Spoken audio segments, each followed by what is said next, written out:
There is no doubt that 2014 has been a roller coaster ride for the green and gold.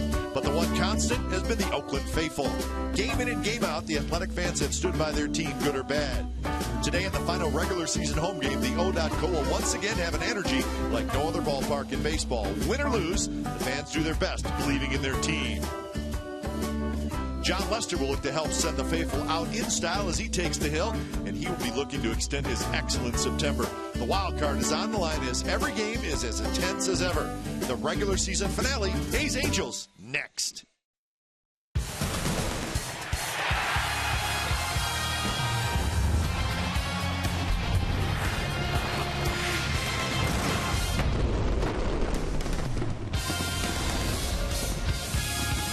It's the rubber game of the series between the A's and the Angels on a beautiful afternoon for baseball. John Lester's going to take them out, and there are your wild card standings, folks. A's and the Royals battling it out, and the Mariners 3 back of those two teams. So the Mariners need a big finish. A's need to hang on, and they'll try to beat the Angels today. So final game of the series and final home game of the regular season. It's the Angels and the Athletics. Coming up on Comcast Sportsnet, California.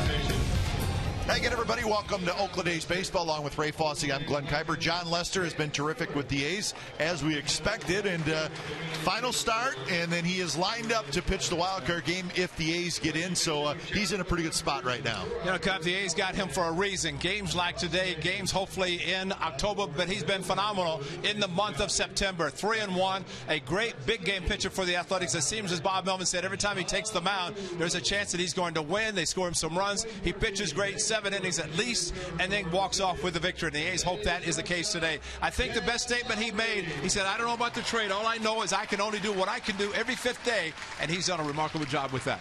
Well, so far the A's have controlled Mike Trout. He's just 1 for 7 in the series, Ray, but he's a sensational player, and I think this is the year he wins his first MVP. He has come close. Miguel Cabrera has won it, but I think we're looking at the MVP of 2014 regular season. He has had a tremendous year, and of course during the regular season, who knows what's going to happen in his first postseason. But what he did in Minneapolis could also help the American League, whether it's the Angels or somebody else. He was the MVP, helped the American League win the All-Star game, which means home field advantage in the World Series. But Mike Trout can do it all. He can hit, he can run, he can play defense, hit for an average. He's the complete player, and that's probably why he'll be the most valuable player. So the A's have a magic number of 3 to clinch a playoff spot. So the earliest they could do it, tomorrow in Texas. So we'll keep our fingers crossed the A's get it done and enter the playoffs as one of the wild card teams. We'll have lineups and first pitch when we come back to the Coliseum on a beautiful day for baseball.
you by Jack in the Box. Right now at Jack in the Box, try Jack's Spicy Chicken Club Combo for just $4.99 plus tax. And by Toyota, #1 in MPG, durability, and resale value. Toyota, let's go places.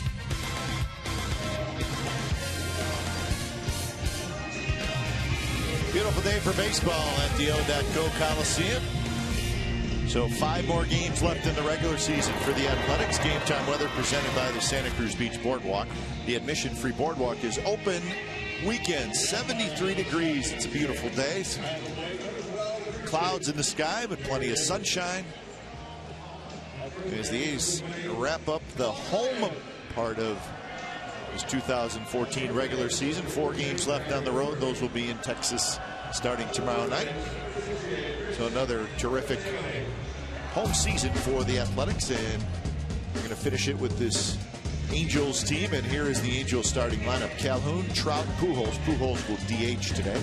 Kendrick, Cron, Iannetta, Beckham, Cowgill, and Jimenez. Luis Jimenez. Well, as we mentioned, the month of September has been a very good one for Jon Lester. 3-1 in those starts, 16-10 overall, making his 11th start as a member of the Athletics. Back-to-back starts against the Angels in late August. Did not pick up a decision in the first one. Lost in one down in Anaheim as the A's were swept in the 4-game series. But one constant for Jon Lester has been his catcher, Derek Noor, starting the 11th game that Lester has started for the Athletics. It started with his first Saturday afternoon game, and Dano feeling a little bit better after a collision at the plate over the weekend, and he's back behind the plate today. A's defense has Folt, Crisp, and Reddick in the outfield. Donaldson, Lowry, Punto, Fryman on the infield. Norris is your catcher.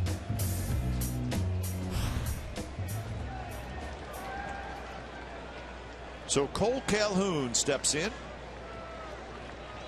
Big Jon Lester's ready, and this ball game's about to get underway. A's and the Angels. First pitch is bunted foul, rolls toward the A's dugout. So the A's a magic number of 3 to clinch a postseason berth with 5 to go. You drop the magic number by winning your game, that would drop it by 1. In the A's case, the Mariners, you want to watch the Mariners score, which would be later. If they were to lose, it would drop by another number. So to simplify, if the A's win and the Mariners lose today, it would go from a magic number of 3 to a magic number of 1. So we'll see what happens. I'm sure Cap in Cleveland at the place formerly known as Jacobs Field, out Progressive Field. Woody Jenks on the visiting clubhouse says every TV turned on either to this telecast or the Angels, as the Royals are in Cleveland waiting to play tonight. Outside corner, strike 3 called. Good start for Lester. Time now for the Nissan keys to the game. Yes, win today, win the series, and go to Texas following today's game for a 4-game set in Arlington. And Lester, the A's, the Angels, and Jon Lester. I think you said it best, Cap, in our open, and he is pitching today, which would take him to Tuesday in his next scheduled start. As the A's will go through the weekend, this final game here at home, 4 games in Arlington, and then they hope for their 163rd game on Tuesday, and that again hopes it's right here. Trout steps in. 35 home runs, 110 RBIs for Trout, 1 for 7 in the series, and he bounces that one into left field for a base hit. You cannot keep him down a lot. Eventually he's going to make some things happen. Lester and the ball come in to the inner part of the plate. The little cutter that hit it so hard, Donaldson, even with his great play at third base, could not come up with it. See the spin of the baseball, cutter down and in right in the wheelhouse of Mike Trout. Fortunately, hit it on the ground. Exmo brought to you by Cache Creek Casino Resort. Here's Albert Pujols.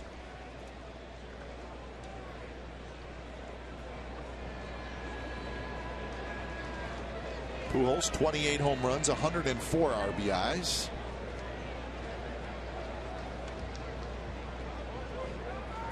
The A's won on Monday, 8-4. Angels won last night in shutout fashion, 2-0. A frustrating game last night when you go back and think about it. Sonny Gray was terrific, but Wade LeBlanc and the Angels bullpen shut out the Athletics. You always hate to waste those great pitching performances. So the season series is tied at 9 games apiece. So rubber game of the series and rubber game of the season series. A's won the season series last year 11-8.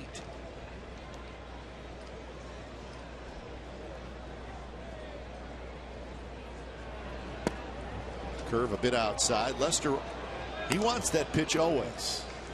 And it's a great pitch if you get it called for a strike. But it started outside, and he thinks it got the corner. Jerry Davis did not like it. Remember, Jerry Davis was behind the plate in the Sunday series finale in Anaheim when Scott Kazmir started. Of course, the A's were swept by the Angels. That was the Shoemaker game.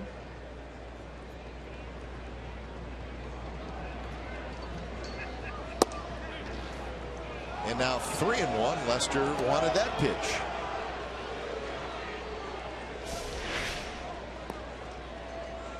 Well, if he doesn't get either one of those, although that one looked like it's a little bit off the plate. Jerry Davis set up almost directly behind the catcher Derek Norris, which means he can see both sides of the plate clearly. Runner goes, and the ball is foul back.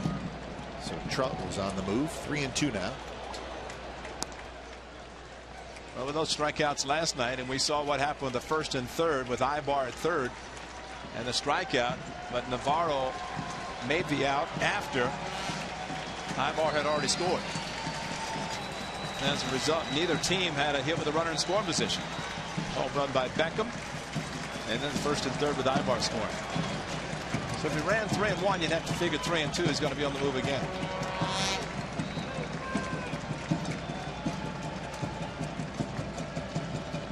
There he goes, and the pitch is hit towards center field. Coke goes under it, though, as Trout will retouch second base and head back to first. So 2 outs. Interesting note here on John Lester and his curveball. Look at the difference between the first 5 months and then the month of September. The league is hitting 0-36 against the curveball. That's amazing. So it's a great pitch for him. And again, that's the curveball, and that's probably not even his best pitch. His cutter is probably his best pitch. Curveball throughout the history of baseball has sent a lot of players home because they couldn't hit it. And Lester, when he throws it, he usually throws it for effect, backdoor.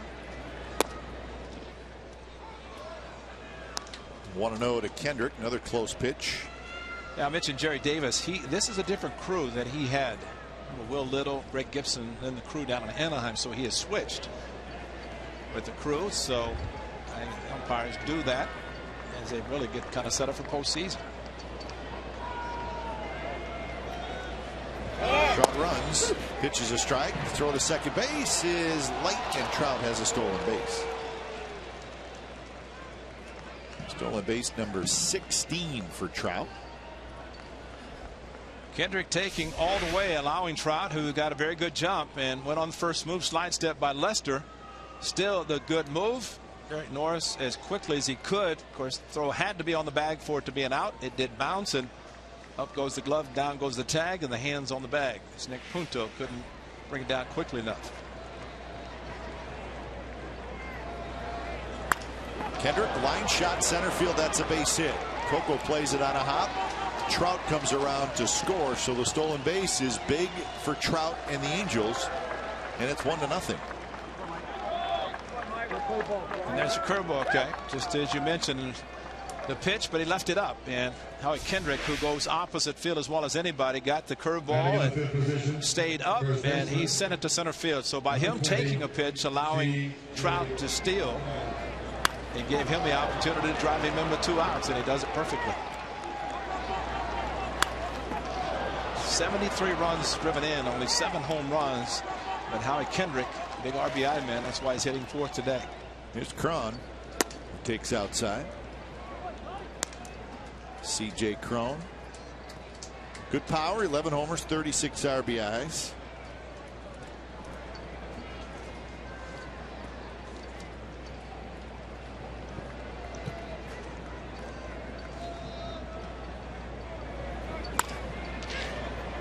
left center.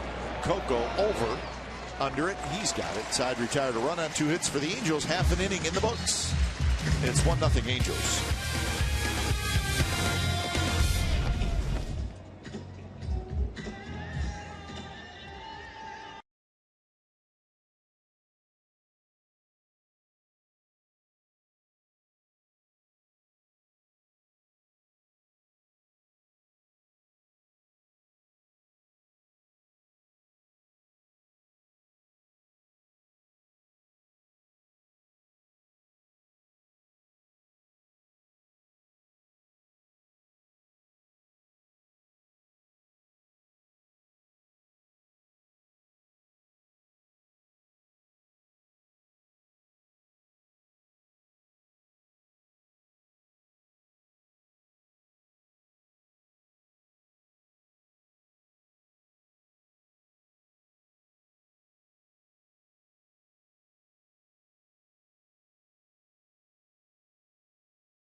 So let's look at the Athletics lineup this afternoon. Coco Crisp will lead things off. He'll be followed by Fold, Donaldson, Gomes, Norris, Fryman, Lowry, Reddick, and Punto. Hector Santiago on the mound for the Angels, and I think the A's can look at his last start. They would like to see something similar. Santiago doesn't want it because it was ugly against the Rangers. Just 1 inning, 7 runs. But he throws a whole bunch of different pitches. He also incorporates a screwball into his repertoire. But I thought it was interesting what he did after he lost. And that's shower with your clothes on and shave your head. Yeah, get rid of it. Get rid of everything. So it's one of those, which Hector Santiago you're going to get in. He's pitched well against the A's this year. So the A's have seen him at his best. Last time out, he was at his worst. Got a little bit of a hesitational, funky delivery, and they've seen him enough to get accustomed to what he throws and how he throws. He's made 3 starts against the A's this year. He's allowed 2 earned runs in 18 innings. So, well, if Lester doesn't give up any more for this game, and pretty good chance he won't, then they have a chance. And there are the numbers, as you mentioned. Only 4 walks, 16 strikeouts. Walks on Monday, a huge help for the Athletics. C.J. Wilson struggled in the first inning. Third of 3 lefties starting against the Athletics in this 3-game set.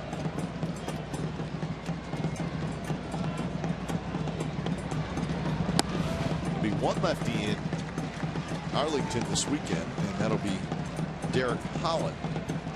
It'll be on Saturday.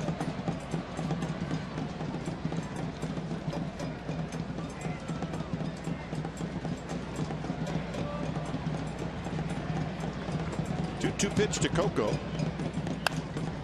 Shoots one foul. He's come in with an 86-71 record. Final home game of the year. They're 48-32, so very good home record. These are 36-35 against the American League West. And as we showed you, 9-9 against the Angels.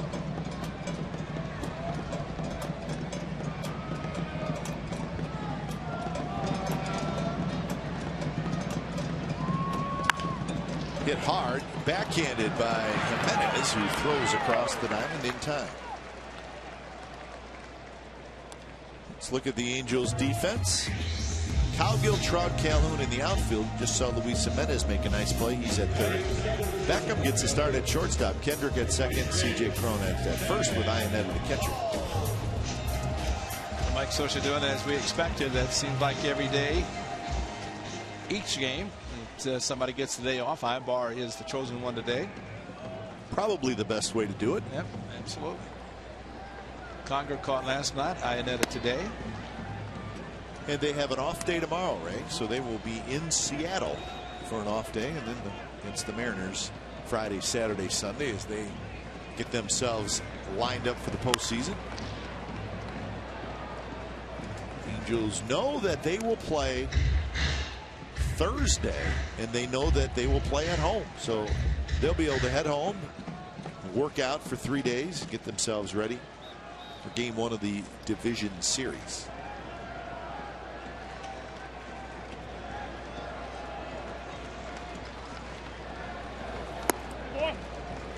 There's a game going on right now of importance. The Tigers are leading the White Sox 3-1 in the bottom of the 8th inning. Verlander pitched very well today, and he's starting to pitch better. Verlander and Sale was the matchup there, and it was a tight game all day.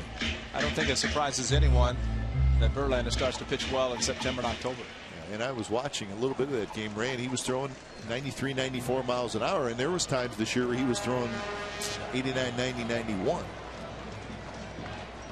So if the Tigers hang on, Verlander looking for his 15th win. Santiago grabs it, tosses to first, and that's the second out. So that game will let you know when it goes final. Of course, the Tigers with a 1-game lead over the Royals in the Central. Royals will be in Cleveland. It'll be final game of that series. Vargas for Kansas City, Bauer for the Indians. And then the Royals will be in Chicago to take on the White Sox for 4 games. Interesting, Ray, James Shields is scheduled to pitch tomorrow, so he is all lined up for the wild card game on Tuesday. He will be pitching on regular rest if the Royals were to make it. Mariners will be in Toronto. Walker and Burley will square off. Well, those games will be a little bit later. The Mariners have lost 4 in a row and 10 out of their last 14. So Mariners scuffling big time. They'll be playing tomorrow night too. Yep. And then traveling back to Seattle for their start against the Angels over the weekend. Good fastball, 2-1. So just to make it a little easier to understand as far as the Mariners go, good fastball from Santiago. Mariners, if they were to tie the A's, for conversation's sake, they would have to go 5-0, win the rest of their games. Talking about the Mariners now. If they went 5-0 and the A's went 2-3 in their final 5 games, they would have the same record as the Athletics, and then they would have to play each other to figure out who would be one of the 2 wild card teams. They would actually have to go 6-0. Exactly, that's right. 5-0 to get to the 6th game to have to win. There you go. So that's just kind of the way it. Just some numbers to keep in mind. That's the A's record against these other teams they're battling with. So the A's do not own any of the tiebreakers with those teams. Beckham charges, fires in time to get Donaldson. And Hector Santiago has a 3-up, 3-down inning, and it's 1-0 Angels after 1.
For the wild card game all the way through the World Series. Any unplayed games are completely refundable. For more information, call 510-638-GO-A's or go to athletics.com/postseason.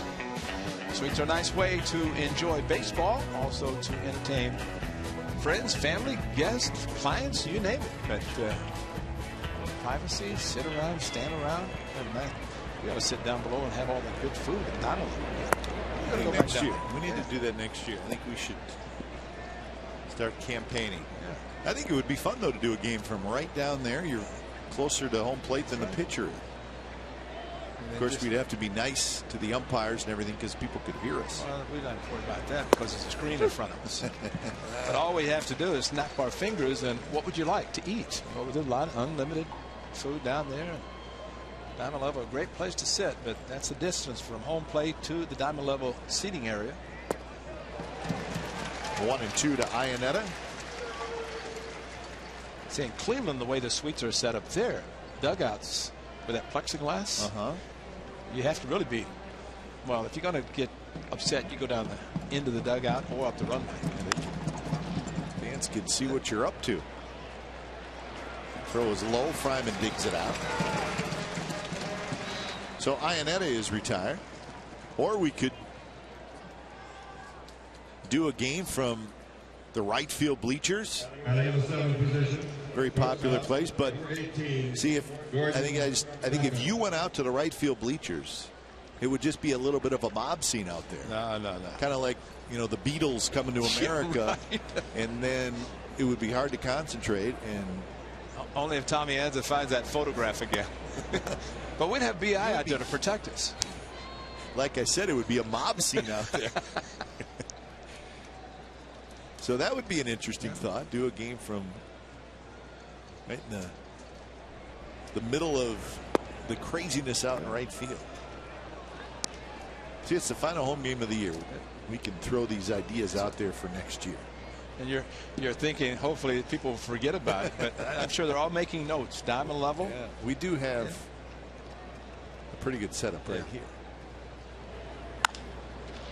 Beckham in the air, but playable for Folden left.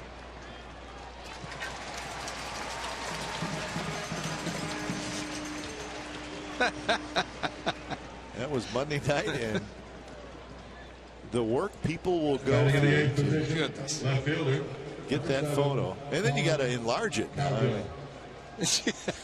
Yeah, they were talking to you, Ray, like you were sitting right next to them.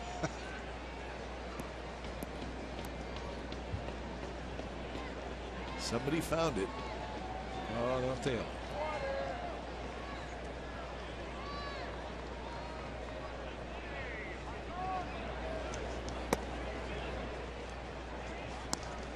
So Colin Cowgill, it's his second start in this series.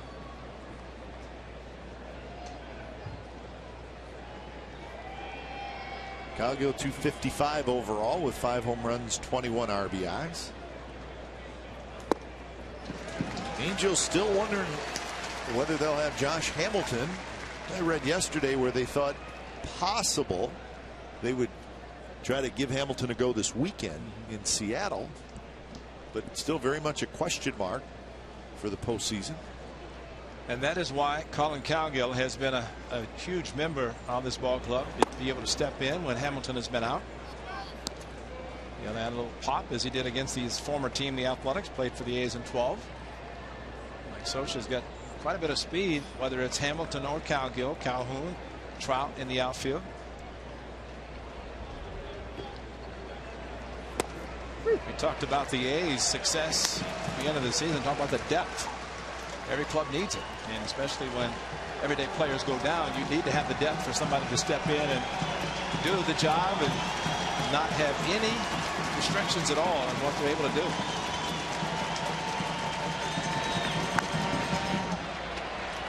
Donaldson coming down the line, and Donaldson grabs it. Lester has a 3-up, 3-down inning. So bottom of the second coming up. Gomes, Norris, and Fryman to hit. 1-0 Angels.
brought to you by Roaring Camp Railroads. Whether it's a steam train through the Redwoods or a beach train to Santa Cruz, Roaring Camp is the ride of a lifetime.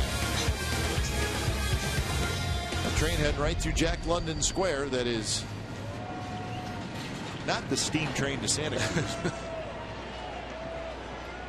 And I bet, and I know when it crosses that intersection, it's going to toot its horn to make sure everybody is getting out of the way. Gomes, Norris, Fryman. Three right-handed hitters to face Hector Santiago, who had a 3-up, 3-down first inning.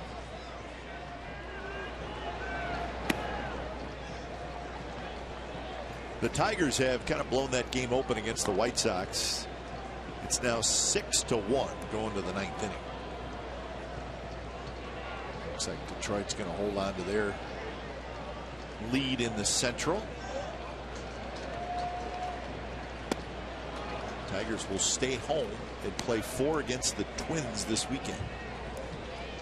So Detroit home against the Twins, Kansas City on the road in Chicago to take on the White Sox. That's what we'll be watching this weekend. Gomes skies one and he'll reach the seats. One thing we know about the travel in the Central Division, it's close. Kansas City, Cleveland, head over to Chicago. Detroit, Chicago, I mean, they're all relatively close right in the Midwest. I think it's probably the best traveling division. Absolutely. National League Central as well. Especially interdivisional, and then if you go to one of the coasts, you're still starting halfway if you're leaving from home. Johnny Gomes drops one into left field for a hit.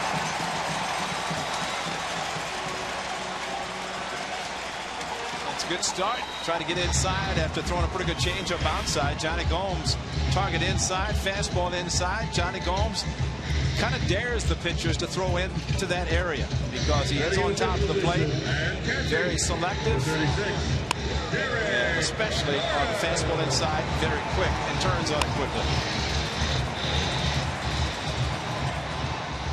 Thing about Johnny Gomes, and anybody that's won a world championship, Lester pitching today, Gomes of course both with the Red Sox last year, the hunger there, the taste is there. That's why the captain, his final weekend of baseball, and Derek Jeter this afternoon, tomorrow night, final games at Yankee Stadium, will not be participating in postseason again. Very few times since 1996 for the captain not to play beyond the regular season.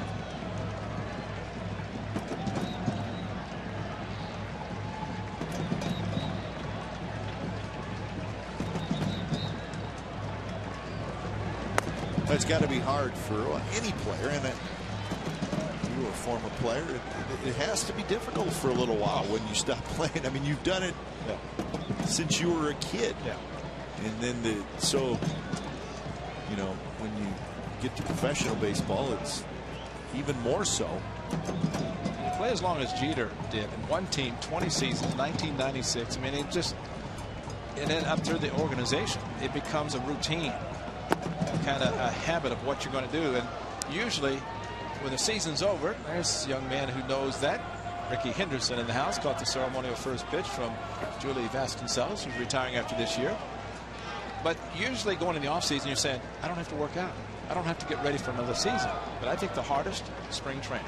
Spring training rolls around and you're not going to Florida or to Arizona to start another season. That to me is always the hardest, at least seems to be the hardest. But it's even strange, you know, for us guys as broadcasters now, where if there's not a game, I know for me, 4 o'clock, 5 o'clock, 6 o'clock is very strange. Absolutely. Because you're used to being at the ballpark and you're used to being in the booth and having dinner, and then the game starts at 7, where if there's not a game, it's a very weird time frame because you're so used to doing something. And you have people saying, why aren't you leaving? That's exactly right. But at 7:05, you're looking around going, wait, there's supposed to be a game going on. So I can only imagine what it's like as a player when they stop playing for good. But you know, really, it's the same because everything starts in the spring. You go regular season, hope to play in October. So any involvement you have at the professional level of playing, I mean, it's just so routine oriented. So the sudden stoppage of that is hard.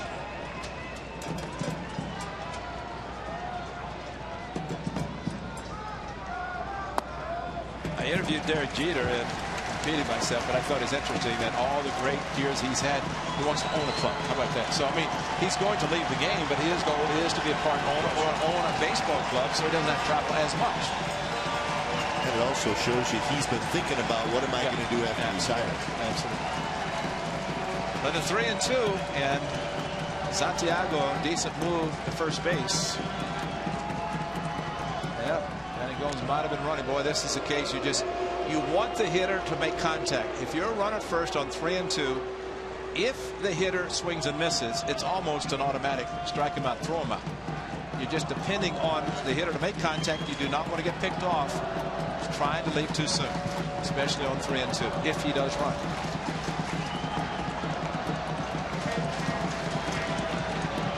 Well, not running, and a close pitch inside, and it's away. Well, you're flirting with danger if you take a pitch like that close, but Iannetta inside. Derek Norris puts the hands up, which is usually an indication that he's not expecting it. And Jerry Davis, see where his head is, right to the left of the catcher, Chris Iannetta. So he's looking right at the inside corner. But if you remember the game he umpired in Anaheim on that Sunday afternoon, there were pitches that Scott Kazmir threw inside that he thought was strikes. So Jerry Davis, positioning wise, he's probably one of the best at being able to see both sides of the plate. And that is always important for a pitcher catcher. See where he's set up? He can see the outside corner to the right hand. So Fryman steps in, takes a first pitch strike. 226, 5 homers, 15 RBIs for Fryman.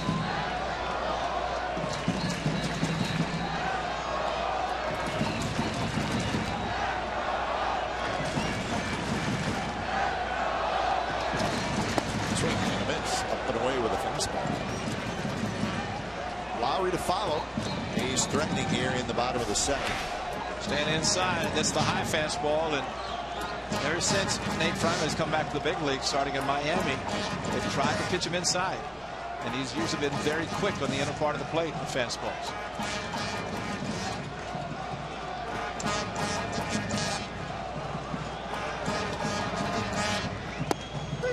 Inside corner that time. Strike 3 call.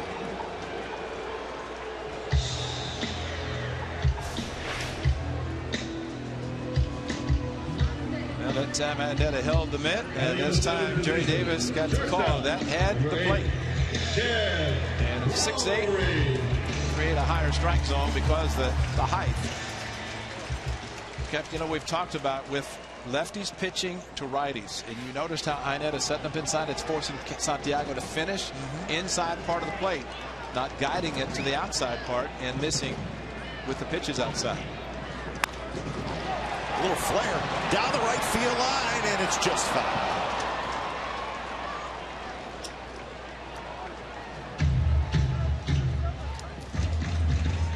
He's almost had action.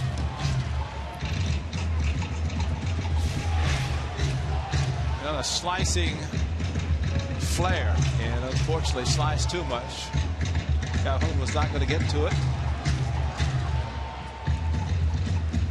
Idea was good by Lowry, trying to hit the ball to the opposite field with the huge gap on the right side.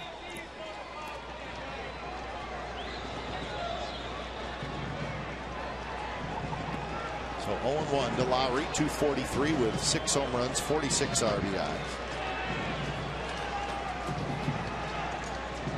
Lowry is 1 for 8 in this series. Recipient of the Dave Stewart Community Service Award. Great Dave Stewart. 20 wins, 4 consecutive seasons for the Athletics.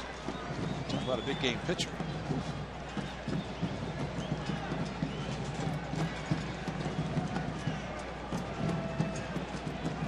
One to Lowry. One hopper. Jimenez is going to run to the bag at third. Gets the out there. That's a double play. So 5-3 double play. The A's had 2 on, nobody out. Could not score. We're moving to the third. 1-0 Angels.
season is with MLB.com Advance, the #1 app for live baseball. Enjoy live look-ins, replay, reviews, scores, live radio broadcasts, the MLB.tv game of the day, and more. Get at that for your smartphone or tablet on the App Store or visit MLB.com. What's happening here? I don't know what's happening here. Hitting out the top of the third inning for Los Angeles. That was between innings. We were not talking about the pitch zone that we just showed. We were talking about the in-between innings interview on the scoreboard. Big A's fan. Took us from Louisiana back to the Coliseum with Vita Blue. Lifted high in the air to left field. And in front of the wall is Sam Fold, and he grabs it. Luis Jimenez gave it a ride. You know, sometimes they say the right man hit the ball, probably because Jimenez has not hit a home run, and he hit it well. But sometimes you hope if you make a mistake and a guy hits a ball well, that it's someone who doesn't hit a lot of home runs. You put the bat in a few of the Angels hitters in a similar pitch, they would be, well, observe it, ball over the jagged edge, over the championship logo on the left center field wall. But Samfold had it plenty of time.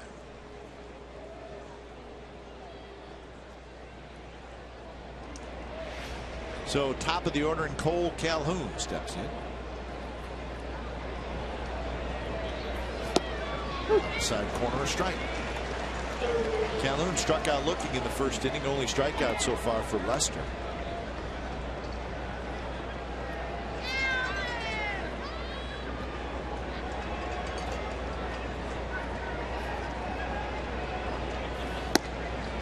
Lester tried the outside corner again, misses this time. Now we've seen some pitchers have a struggle in the first inning. I wouldn't say Lester's first inning was a struggle. He just gave up a hit, stole a base, and a 2-out hit. We know he is capable of settling down. Being the big game pitcher that everybody knows he is capable of being. When you pitch in postseason, win World Series games, especially if you pitch in Boston for the Red Sox and you go through what you have to deal with playing for the Red Sox in the great city of Boston, prepare for anything. Yep.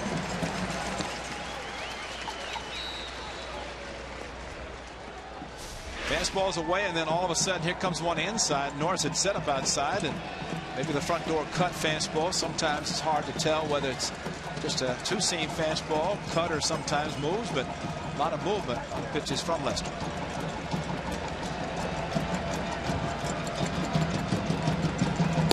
This ball misses high, so full count to Calhoun with Trout in the on-deck circle.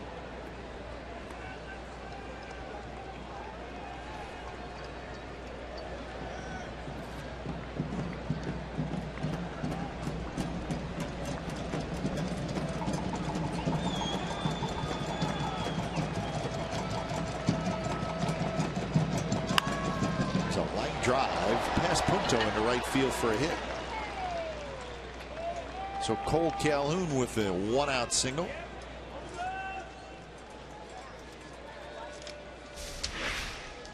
And a cutting action on it. You can see the spin again, the cutter, and got it towards the end of the bat, but did strike out the first hit bat. 3 pitches and a fastball. This time took it to 3-2.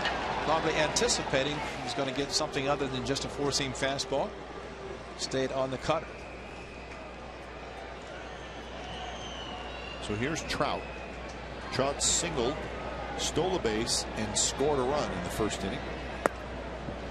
It was an important steal. Stole second, and then Kendrick had a base hit to drive him in.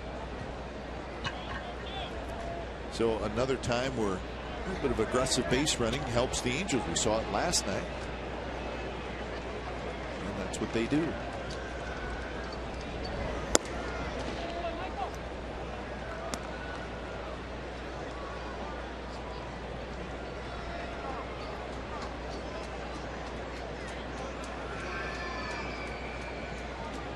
So 2-0. Be careful here. Pujols waits in the on-deck circle.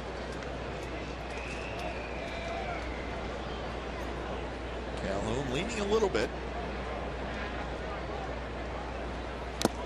Swing and a miss.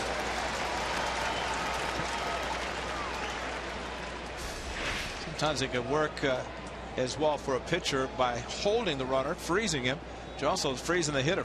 Hitter's waiting, ready, and of course the pitcher out of the stretch. As he comes to set position, you have to be prepared as a hitter. You don't know when he's going to drop the hands and come to the plate. Lester showing a little frustration. 3-1.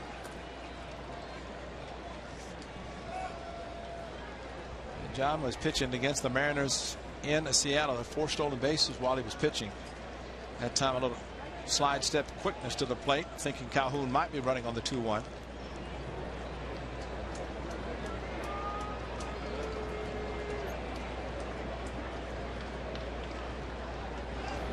Swing and a miss. Trout was trying to give the Angels a 3-0 lead.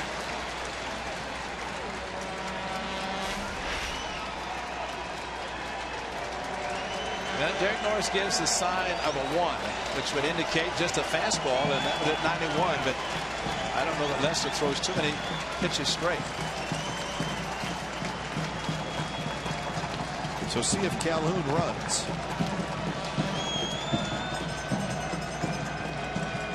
He does not. And the ball's looped foul as Lester jams Trout a little bit. Big man's happy.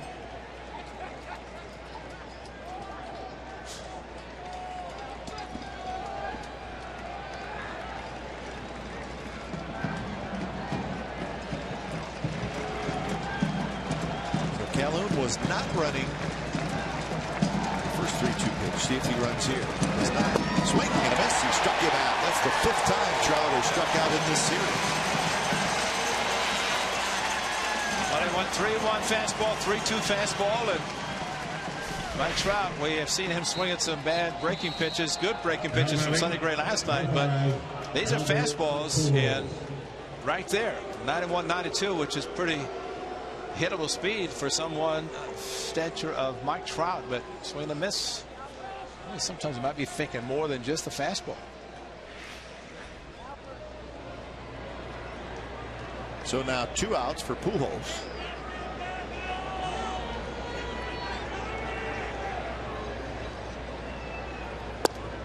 Pitch there right on the outside corner, 0-1. Pujols hit a fly ball to center field in the first inning. Outside corner, Jerry Davis liked that. And that was, talking about on the corner of the black. I mean, you can eliminate the middle 11-12 inches to throw to corners like that. It's a great pitch. So 0-2. Calhoun might be running now to try to at least for Pujols with 2 strikes. If he makes an out, of course the A's get out of the inning, but I'd have him leading off if Norris is able to throw out Calhoun. Is something that this part of the batting order, but also Pujols not a bad 2-strike hitter.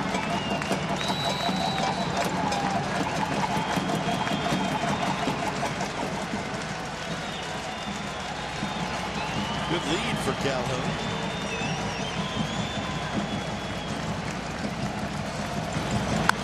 Ball is bounced past Donaldson down the line. Fold over to cut it off. Calhoun is going to be held at third as Fold does a nice job getting to it and getting it in quickly. And that'll be a double for Pujols.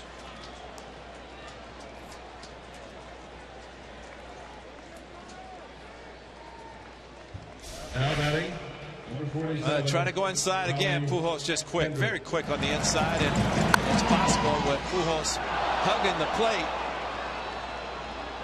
And good job by Fold to get to the ball because Calhoun runs decently enough that thought he might be able to score from first on the double, but Fold got to it. And Donaldson probably disappointed he didn't come up with it, thinking he could backhand it, throw out Pujols. For Pujols, his 37th double of the year. And now a big at bat with Kendrick stepping in, 2 on 2 out. The first pitch is line fair down the right field line, just past the bullpen. 2 runs are going to score, and Kendrick hurts the A's again. A 2-out, 2-run double.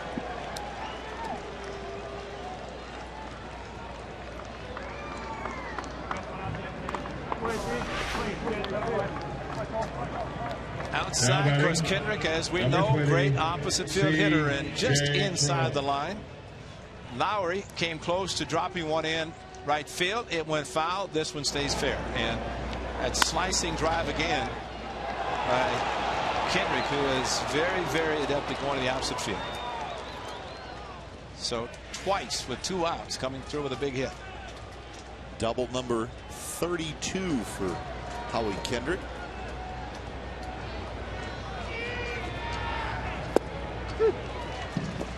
Kendrick now with 3 RBIs. That gives him 75 on the year. That ties his career high. He also drove in 75 back in 2010.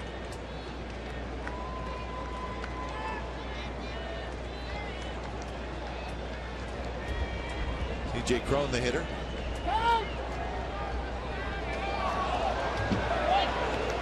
Late timeout called, so Lester just kind of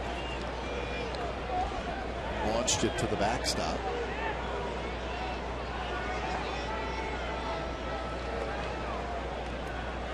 You wouldn't think with a runner at second that there would be a pitcher taking more than the time that was necessary, that a hitter would ask for timeout late and be granted the timeout. Roll foul. Heads up down there. Still photographers.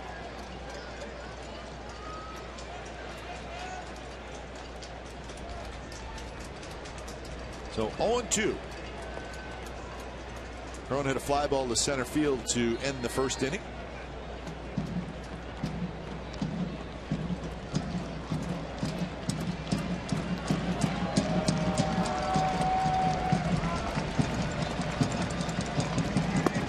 Good pitch. Call the ball.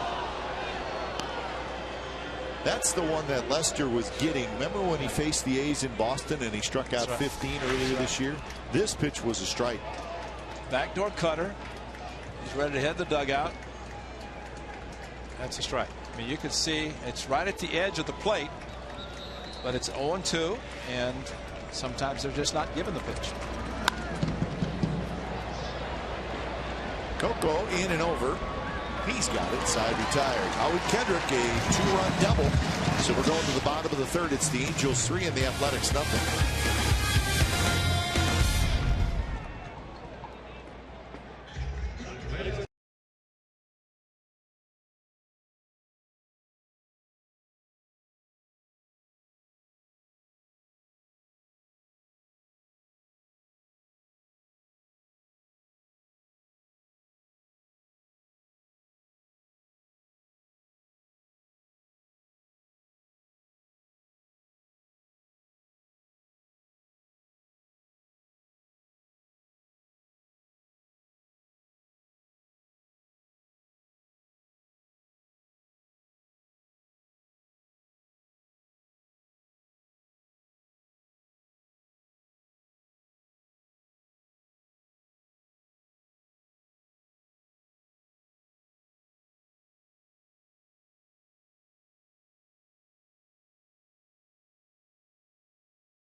Sportsnet California is brought to you by Max Muscle Sports Nutrition. Come in for a free nutrition evaluation today.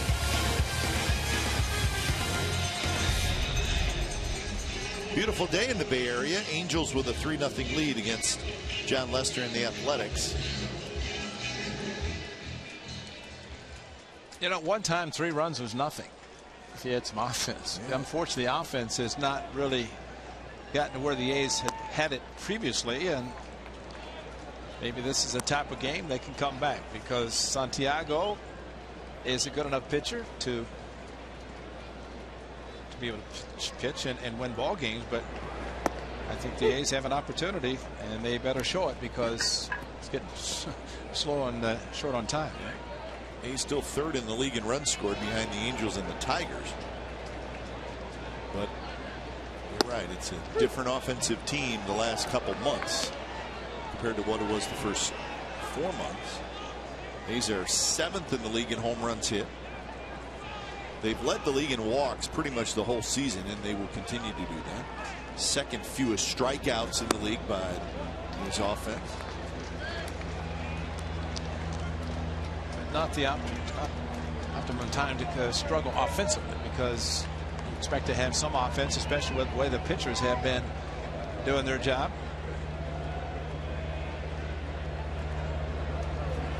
2-2 pitch to the backstop. Full count to Reddick. He'll be followed by Punto and Crisp.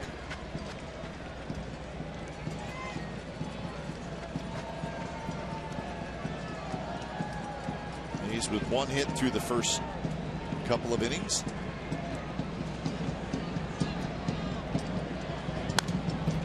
Reddick had a good swing. 3 hits last night for Reddick. That 3-2 fastball is a result of a 3-0 lead. And for Santiago, not want to take a chance of throwing maybe an off-speed pitch, a breaking ball to miss. Reddick got 1 at 3-2 fastball. And that one is lined to left, and that's a hit. 1 hop to Calgill.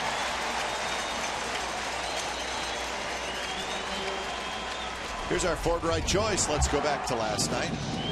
Terrific performance by Sonny Gray. Struck out a career-high 12 in 7 innings. Gave up just 3 hits, 1 earned run. 98 pitches. Beckham hit a home run off him. So Sonny Gray, who has had trouble getting wins lately, pitches really dominating performance and still cannot get a W. So Sonny Gray now on the year is 13-10. Struck out Trout, Pujols, and Kendrick in the first. But that batted 246 times in the same inning this season. They've never all 3 struck out in the same inning until last night. And really, there were no chance in that inning. That was the first inning after you struck Calhoun got the double.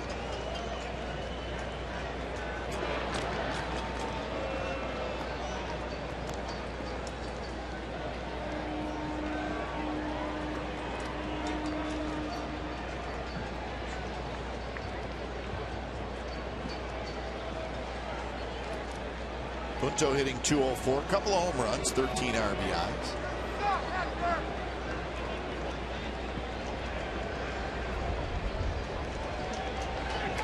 And as the third baseman in even with the bag, Punto swings and misses. 1-1 the count.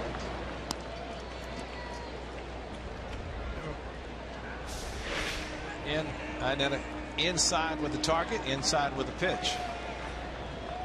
Really not giving Santiago a chance to miss outside to the right-handers.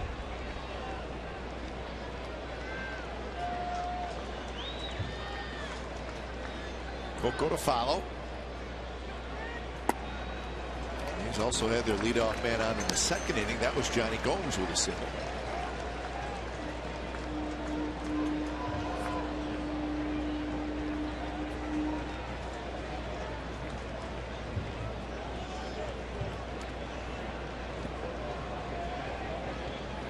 Outfield pulled around toward right for Punto.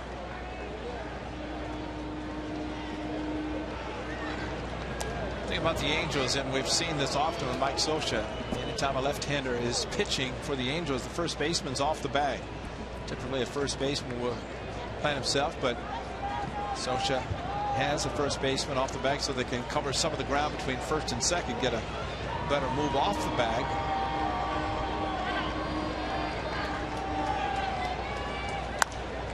This one has popped up on the infield. Kendrick using those sunglasses. He grabs it. last time an A's pitcher had 12 strikeouts, Ray, we were probably there. You were. Dan Heron, a great split finger fastball, and you can see some up there. And there's another one. He had a great one working, and of course that was the year Jason Kennedy was his catcher, and the year the A's swept the Twins in the division series, but unfortunately swept by the Tigers in the league championship series. But Dan Heron still going strong. As mentioned last night, his option kicked in for the Dodgers. Last time an A's pitcher struck out 12. Coco check swing off home plate. The throw to first in time. Santiago and to wait for it to come down. He picked it up, fired it to first. So that's the second out. Now Reddick is at second. First thing for a hitter is try to hold up his swing and then realize the ball's in play. Coco got out of the box quickly, but Santiago just a little quicker. But he didn't panic. He's got to be very happy with himself. He got through the first inning. Now he hurt himself, I guess. Something may have happened when he went after the ball.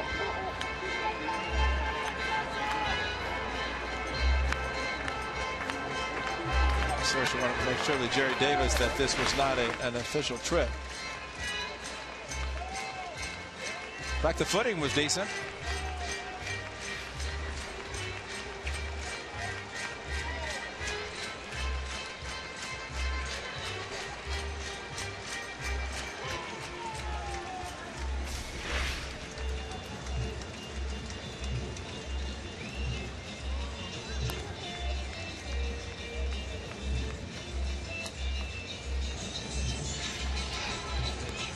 That doesn't look like a leg issue.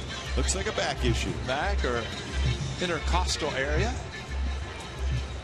And I don't think Mike Scioscia wants to hear anything about an intercostal. No. Something he probably didn't even know what it was back when he played. But sounds geographical to me. Only if you put an A. Someplace you go on a vacation. So the A's need a 2-out hit. Angels have gotten 2 big 2-out hits from the same guy, Kendrick. Full bounce back to the pitcher in the first inning.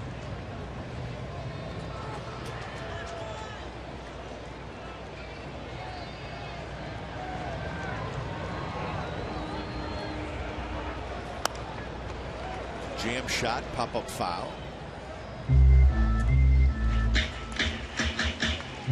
Couple guys had a chance at it, and as it does so often,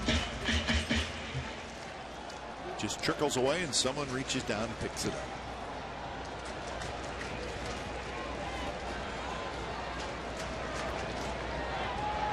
1-1 to fold.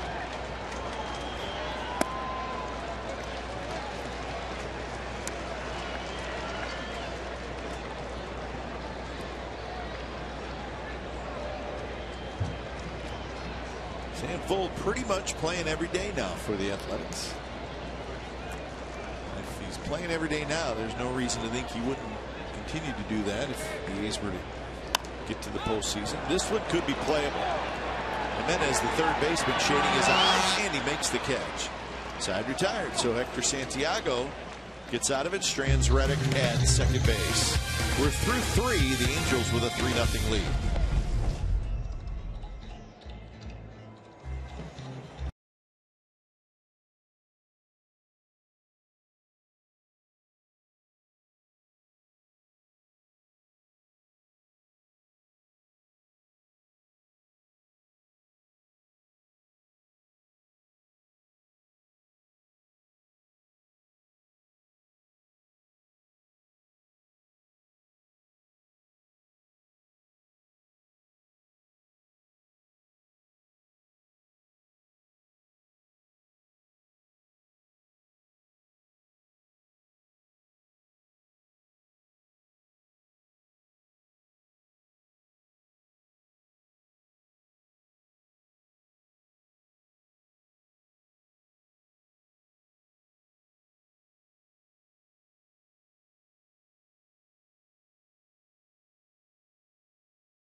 to you by Discover RV in Lodi. Discover the discounts with our summer clearance event.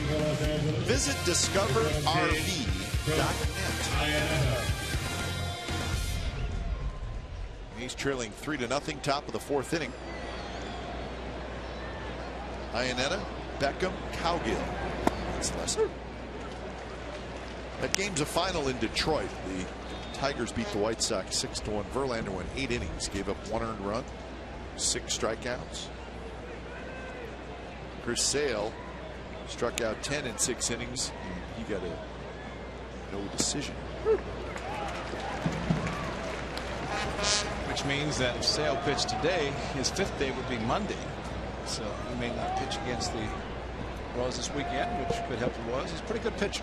He's found out on that Thursday afternoon in Chicago, unhittable as he was. So the Tigers, with that win, now have a magic number of 4 to clinch the division. So they're not there yet. 1.5 game lead over the Royals, who play tonight. And a good curveball, and Iannetta swings and misses. Strikeout number 3 for John Lester.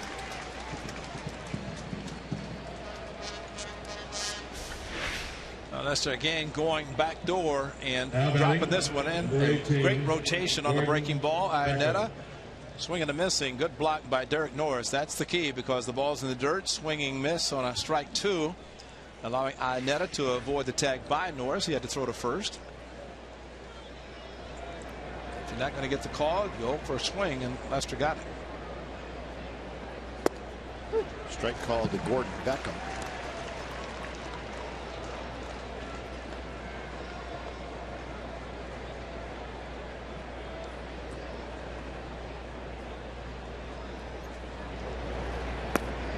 So it's interesting, Ray. This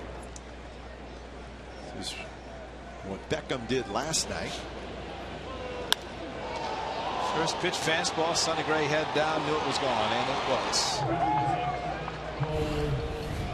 Number 9 for Beckham, and today playing short, so he has seen 3 infield positions in this series. You were saying? No, I was just thinking with the Tigers. Verlander pitched today. Scherzer is going to pitch tomorrow. David Price isn't pitching until Sunday, so if necessary, I guess. Necessary. So the Tigers, if they were to be a wild card team, they would have Verlander or Scherzer to choose from to start. So that's not a terrible spot to be in. And if they're win the division, then they'll be pretty much able to line everything up the way they want it. And another strikeout for Lester. So he gets Iannetta and Beckham here in the 4th inning. That backdoor curveball to Iannetta, hard cutter down and in to Beckham. Last night Beckham, before he hit the home run, the prior at bat swung Number 7. awkwardly, and a fastball ended up striking out and then hit the home run. So that cut her down and in. See if he remembers that next time up.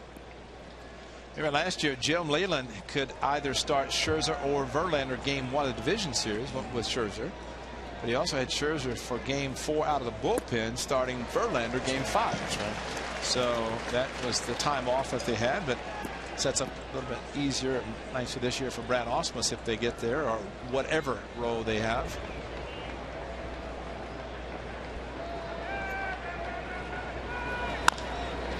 Interesting as well is Anibal Sanchez is going to be coming back, and it sounds like they're going to put him in the bullpen. That's what was indicated yesterday. Yeah. And that could be helpful for the Tigers because their bullpen is a question mark. Now, he's also a starter who doesn't pitch as a reliever, so that could be an adjustment. Sounds like that's what the Tigers will do. Coming off the DL, just figured that he'd be better suited for that. This guy named Peralta that was out 50 games, came back, was very strong for the Tigers last year in division series. Now with the Cardinals, and they're en route to another postseason appearance. Cardinals are trying to hold off the Pirates. Pirates are red hot, and Pittsburgh just a game and a half out behind the Cardinals in the Central, so that division is still up in the air. Dodgers can win the division tonight if they beat the Giants with Clayton Kershaw on the mound.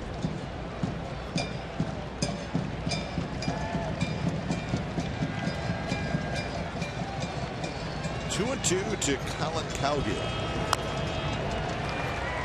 Stays 2-2.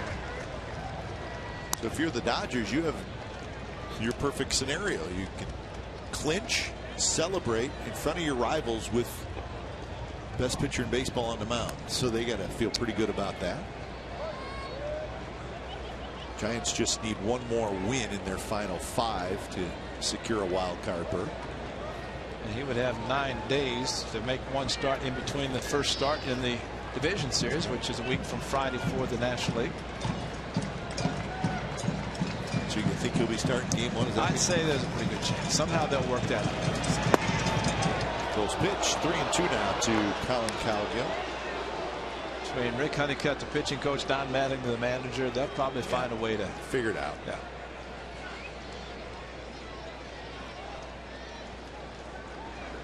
Full count to Colin Cowgill.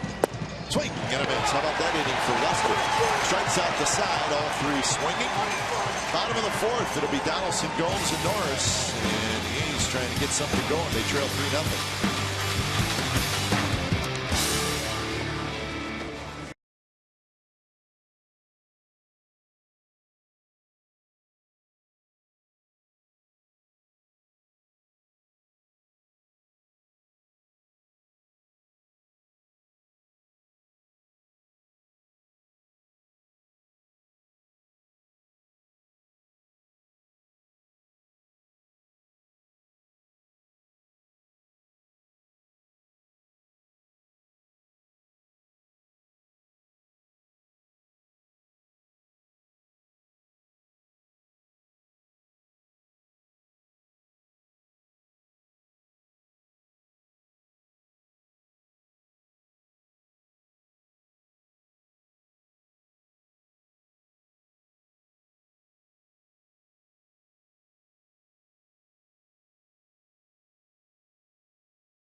Tickets are available online at athletics.com/postseason.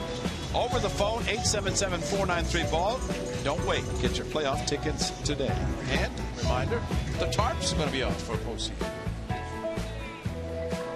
Remove the tarps and interesting, huh? So, tickets available. Donaldson hits one deep to right center. Trout going back near the wall, and Trout dropped it. And it rolls toward right field. Donaldson is going to end up at third. Trout was there. He had it, and he dropped it.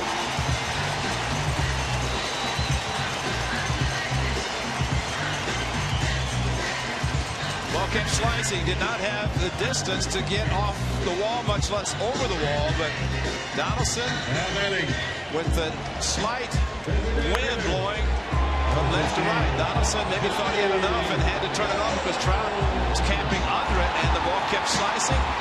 Get off his glove, and a rare E8 for Trout, and hit the heel of the glove and did not go into the pocket, and the ball trickled away as Calhoun was going over to back up, but then it got past him on the warning track.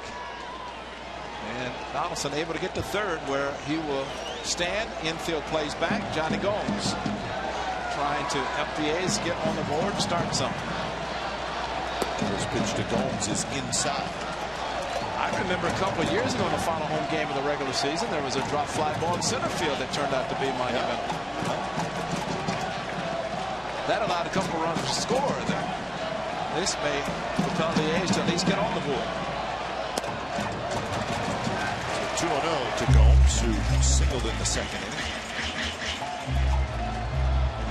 Trout has made so many remarkable plays, robbing hitters of home runs. And son or not, that's the man who played for the Rangers in 2012 on the final day of the season.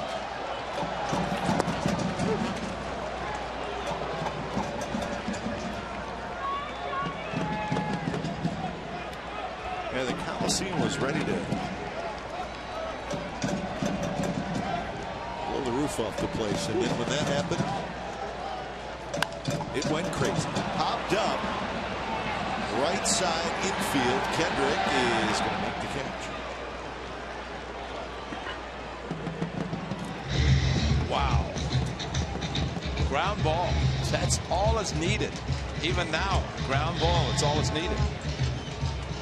Not need pop-up. Fly ball is shallow. Unless fly ball is deep. And you start begging for one run when he's at third base, and the gift that it is. So here's Norris, who walked in the second inning.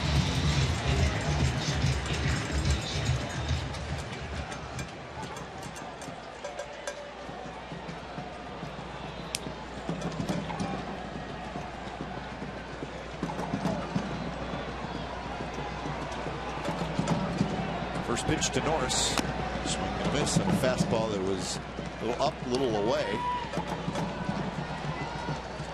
Well, when you start swinging up at pitches, that means one thing. You're probably going to hit the ball in the air. What you want to do is hit down on the ball, which means that you're going to get a ground ball. You don't want to hit the pitcher. And Donaldson break on contact. Even a ball at third is going to result in a run. Fouled straight back. The fastball up a little bit. 0-2 the count to Norris. Fryman will be next.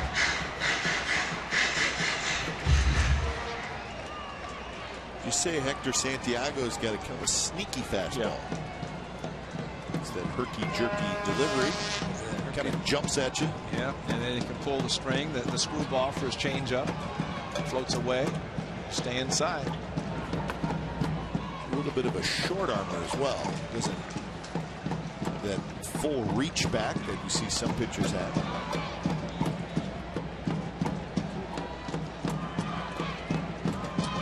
A lot of fastballs, a lot of changeups. And he threw somebody a screwball. We don't know who, we don't know when, we don't know why. Well, whoever figured those percentages saw something soft and figured, let's throw in one screwball just in case he throws it. Or the catcher was like, you know what? Time to try that screwball. I think it's going to be a good pitch for us today. But after all, Fernando Valenzuela had one. He had a good one. He had Mike Norris, right-hander screwball. But Fernando's a left-hander.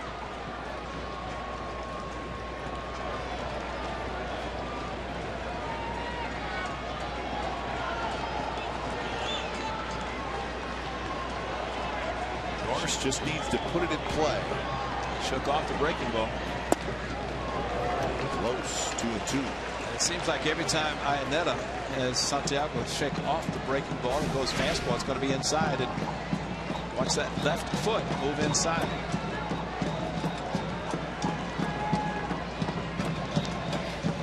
Nate Fryman had an 0-2 fastball called a strike. He waits the on-deck zone.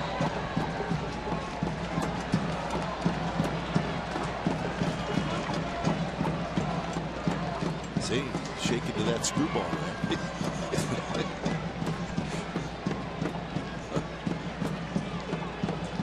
If he gets it, maybe Norris hit it off the end of the bat, squirted to the right side. They score a run. Right field. Calhoun's got a good arm. He comes in. Donaldson tagging. Calhoun has it. Donaldson's going to try to score. The throw is there. The tag, and he is out. Donaldson says, I never got tagged the first time, and I beat it the second time. And Bob Melvin's going to come out. Donaldson went back and slid the second time feet first. And Jerry Davis telling the players to stay on the field because he figures it's going to be. Iannetta had plenty of time to tag him the first time. If he got him there, he's out. But he was going to the plate and he missed him there. At least he got under the tag as Iannetta went back, kind of was going to block and stood straight up. Did he get him here? Donaldson thinks he got around him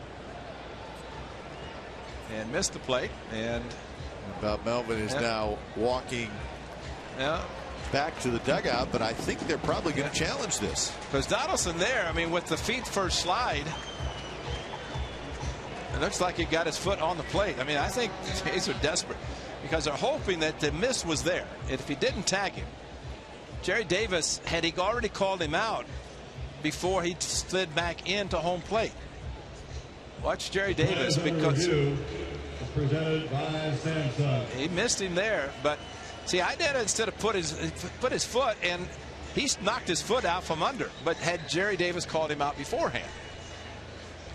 Did he call him out there?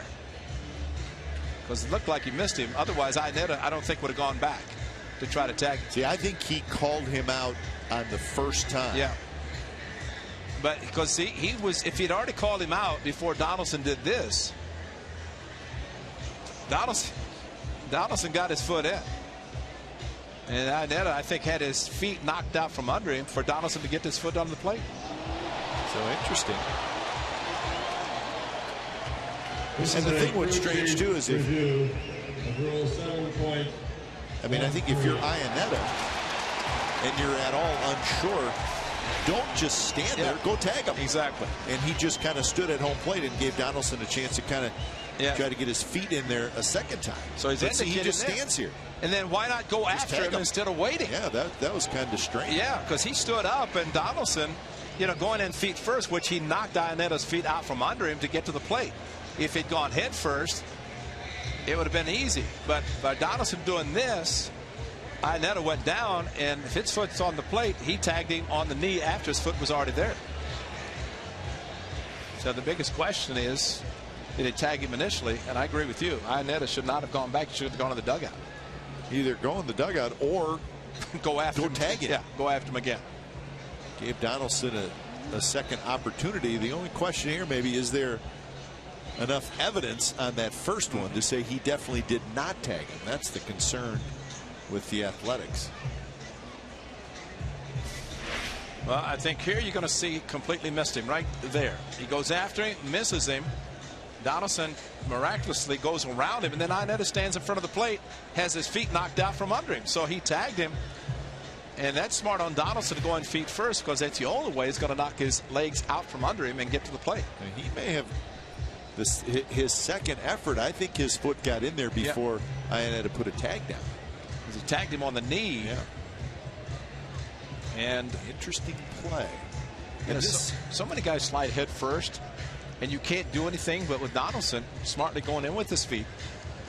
And we're being told, Ray, that this is a crew chief review. So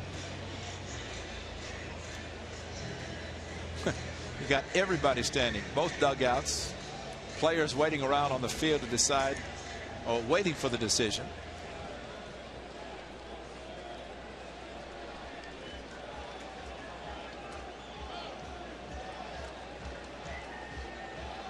Well, the throw was really there in plenty of time. Looked like Iannetta moved up a little to catch it. But in a case like that, and that's kind of the change the rule. Now they're going to make a call. Interesting. So he's going to be out. Must not have seen enough evidence to change it, obviously. So the A's do not get a run. They had a runner at third and nobody out, and they can't get him home. So we're on to the fifth inning. Still 3-0 Angels.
think you're right, Ray. He's trying everything to get a run. Yeah. And you're not getting one in. You know, and it's too bad that Mike Gallego basically was forced to send Donaldson on a relatively shallow fly ball out. One out, nobody out. He doesn't try it. But, you know, that's a difficulty. And again, you're seeing hitters lift up, trying to hit the ball in the air instead of hitting down on the ball.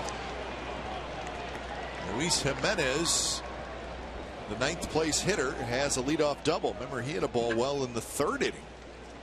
That was caught. And this one's a leadoff double. And now you turn it over to the top of the lineup. Now, after trying to hit a home run to left center on a fastball, his hands get down on him. See how he gets down on the ball, and then that's a line drive. Yeah.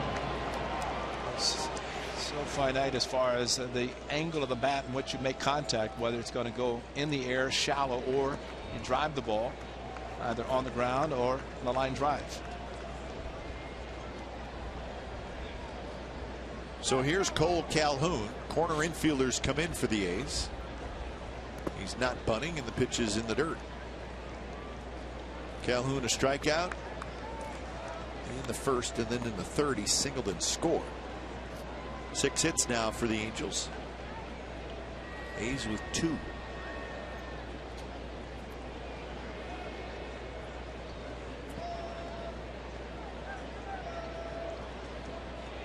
Interesting. Mike Trout is leading the game. Fold hustling back, and he's got it. Mike Trout, we just watched him walk from the dugout into the clubhouse, and this would be his spot to hit. It looks like it's Gary Green. Not Gary Green, Grant Green, excuse me. Former Athletic. So we don't know if Trout is injured or anything like that. And when Your attention, please, ladies and gentlemen, from Los Angeles, batting for Trout, number 10, Grant Green.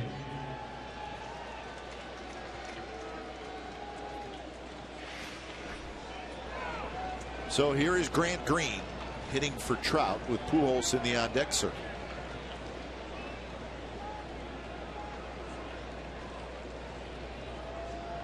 Grant Green hitting .284 with a homer and 11 RBIs. He hits a little flare right field. Reddick coming in, still coming in, and Reddick gets there and he dropped it. So Jimenez goes to 3rd. Green stays at 1st. So runners at the corners. Reddick had a long ways to run, but he did get there and was able to slow up a little bit. He was under it, and it popped out of his glove. And looked like he took his eye right at the end. See if I don't know if think he is. Albert. Well, how strange is it to have 2 outstanding outfielders miss balls today? Yeah. Within 1 inning. But normally, see, his head's down and his glove is up, and then he closed his glove just a little bit too quickly. So now John Lester hoping for a ground ball to one of his infielders from Pujols. If that happens, they can turn 2. Did you see that knee again? Yeah, same thing. Man. Hyperextension.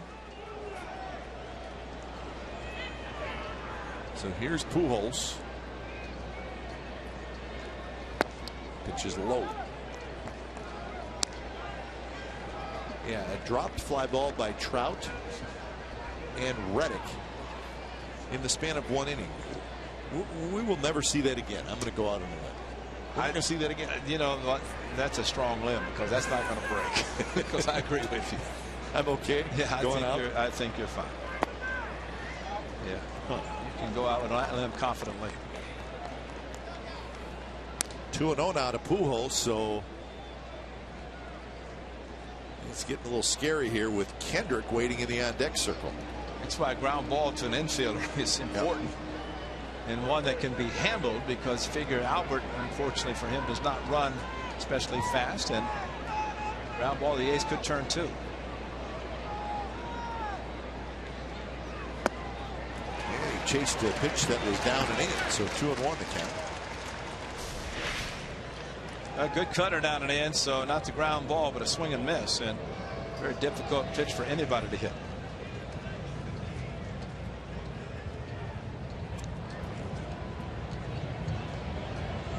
Pujols doubled and scored in the third. And there's a shot to right. Jimenez tags. He's coming in. He's going to score.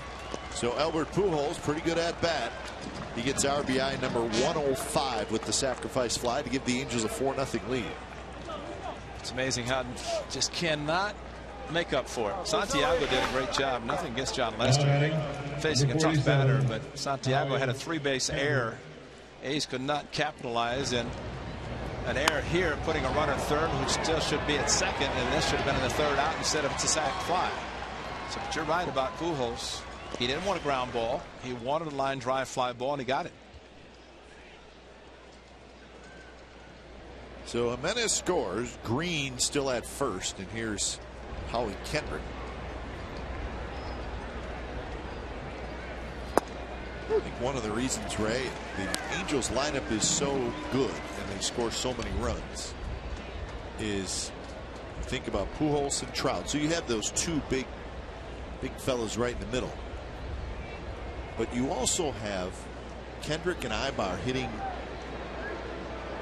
5th and 6th. They're 6th and 7th. Two guys who are real tough with runners in scoring position. They're not big home run hitters, but they give you that real tough at bat after you've gotten through the heart of the order. And I think that makes this lineup tough to pitch to. Well, it's called really no place to take a deep breath and say, okay, it's okay. Yes, and you know, we talk about the National League so much and about the 8th and 9th hitter, the pitcher hitting, not in the American League. Throw to second base. Got him. Norris throws out Green trying to score. Another run for the Angels on the sacrifice fly by Pujols. So 4-0 as we go to the bottom of the 5th.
Tweet your photo to CSNCA fan photo. Put your name down and your hometown down for a chance to be shown in one of our game broadcasts. Today's fan photo comes from Jay Olson. We're good young A's fans, dressed out in the green and gold gear.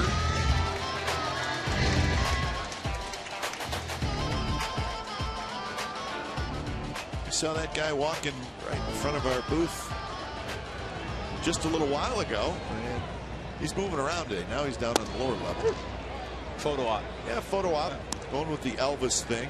The Elvis athletics theme.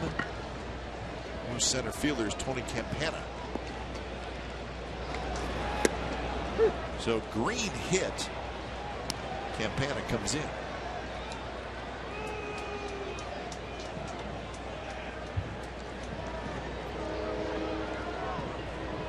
Quick 0-2 to Fryman, and then a fastball in under the hands, and that's the second strikeout for Hector Santiago. Both of them have been made fun. I think this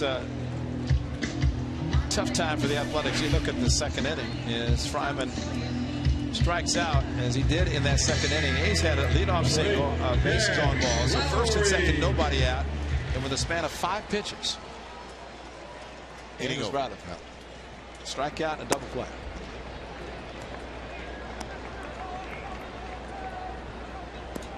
A's have now gone 14 consecutive innings since scoring a run. Line drive, right field, and a very nice play by Cole Calhoun. So Ray, remember the A's scored 6 runs in the first inning on Monday night. Since then, they've scored 2 total.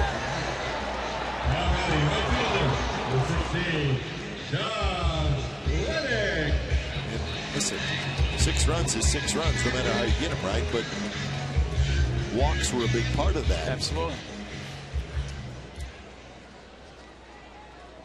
Last night, 4 walks, 2 by Smith, 2 by LeBlanc. None scored.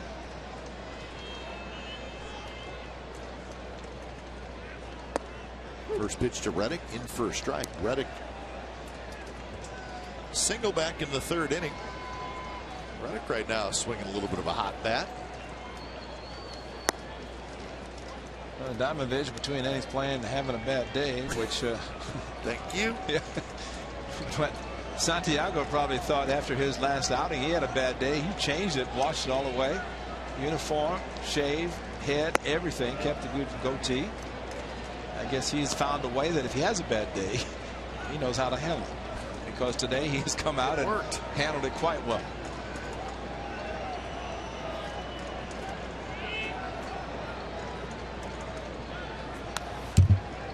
2-2 now to Reddick. A's are 0 for 5 with runners in scoring position. There's those 2 starts by Santiago.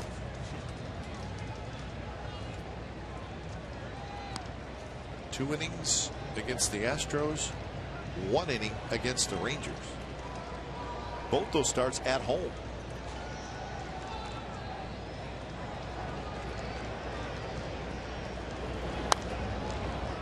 But better today, and he's been good against the A's. He pitched a great game early and thought he was going to get a win. That's when Jaso hit the pinch hit 2-run homer late in the game, and the A's pulled out a win.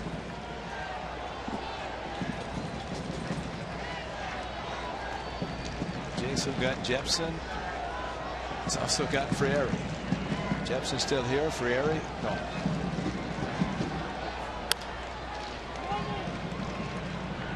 Quick toss, underhand. Santiago with a terrific play. Wow. He had to reach down to get it and then was able to keep his foot on the bag. Very nice play by the pitcher. 4-0 after 5.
is brought to you by the San Jose Sharks. Experience the intensity, speed, and power of live hockey. Get tickets at sjsharks.com.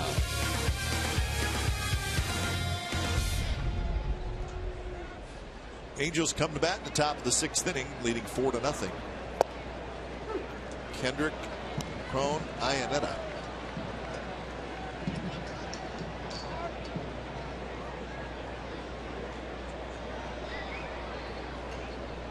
Three RBIs for Howie Kendrick today. RBI single in the first, 2-run double in the third.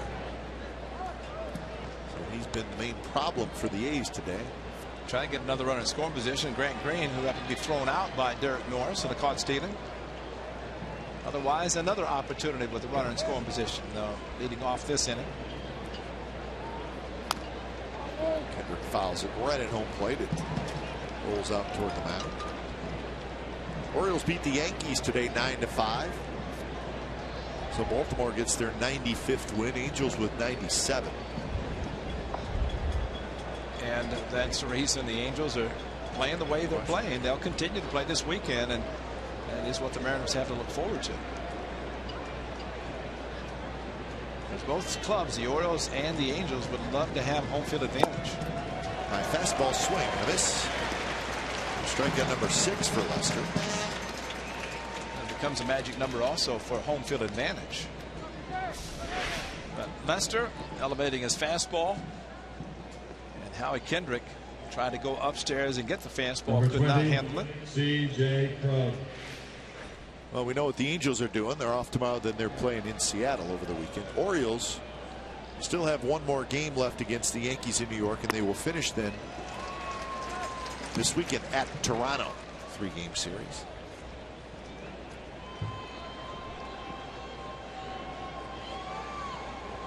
One to C.J. Cron, who's hit a pair of fly balls to center field. Again in the air. This one to shallow right, and Reddick is there. The Angels lead the Orioles by 2 games for home field advantage. And we already know that, of course, the American League has home field advantage in the World Series. So the Angels are fighting for. At this point, they know the division series is going to be there, so they're really going for the ALCS home field advantage. Yeah, both teams actually are doing that, depending if they would win. Well, of course, whoever has it, assuming if both won the division to the league championship, that would have an impact on that home field advantage.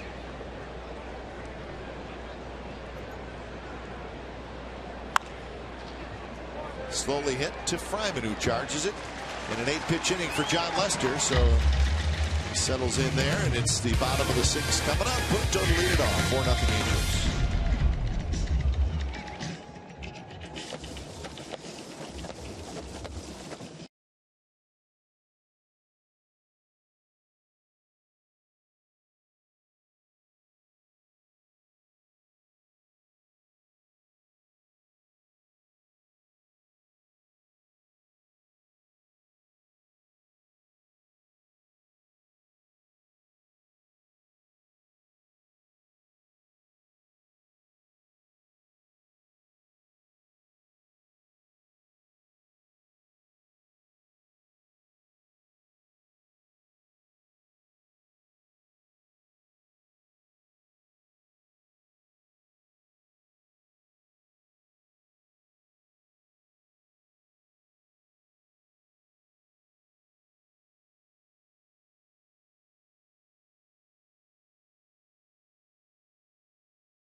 Rewind Howie Kendrick's day. First inning, 2 out, RBI single, scoring Trout. Third inning, 2 out, 2-run double.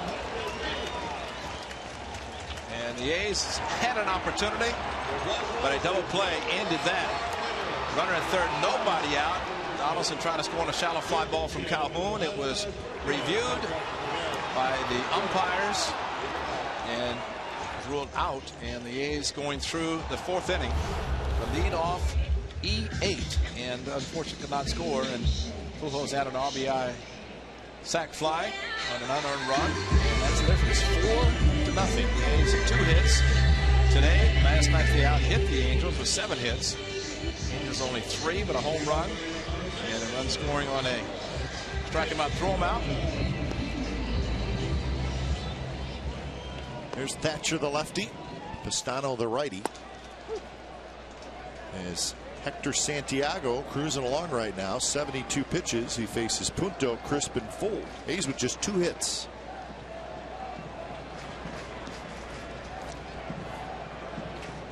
Last night, he's had 7 hits.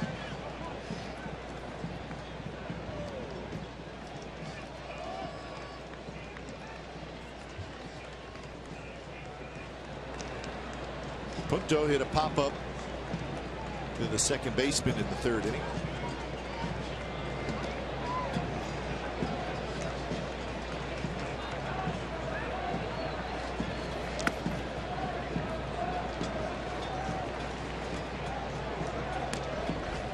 Santiago has walked 1 and he has struck out 2. So he's been around the strike zone. He at times can lose the strike zone a little bit. Not so far today. Good fastball there, and Punto strikes out. That's the 3rd strikeout for Santiago.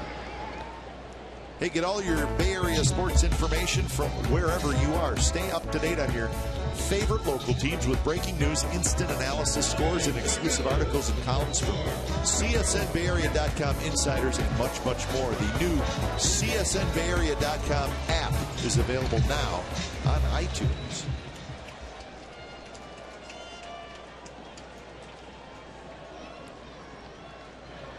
First pitch to Coco Crisp is a strike. Looks like Dave Stewart's going to be the new general manager for the Arizona Diamondbacks. How about that? Not official yet, but it certainly looks like that is the case. So congratulations to Dave Stewart. Brewers taking over the Diamondbacks, and on this day in '88, Dave Stewart won his 20th for the Athletics. That was the year in which the A's went to the World Series. We won't say what happened in the World Series against the Dodgers, but Dave Stewart in the midst of 4 consecutive 21 seasons. Also on this date, the A's clinched the Western Division 1975 for the 5th consecutive year. You were there. I was there, and on that day, our daughter Nikki was born. Oh, that's awesome. So a special day. Nicole Ray. I had to get the Ray in there. Middle name. I like it. But she was born on this day, so as always, to celebrate Nikki's birthday on September the 25th. So instead of 1 glass of champagne, we had a whole bottle. 2 glasses. Actually, there was a whole bottle. I didn't even bother. I just took the bottle of champagne in the hospital and said, you deserve that. Yeah, that was it. So Nikki was born, and then Lindsay in '82.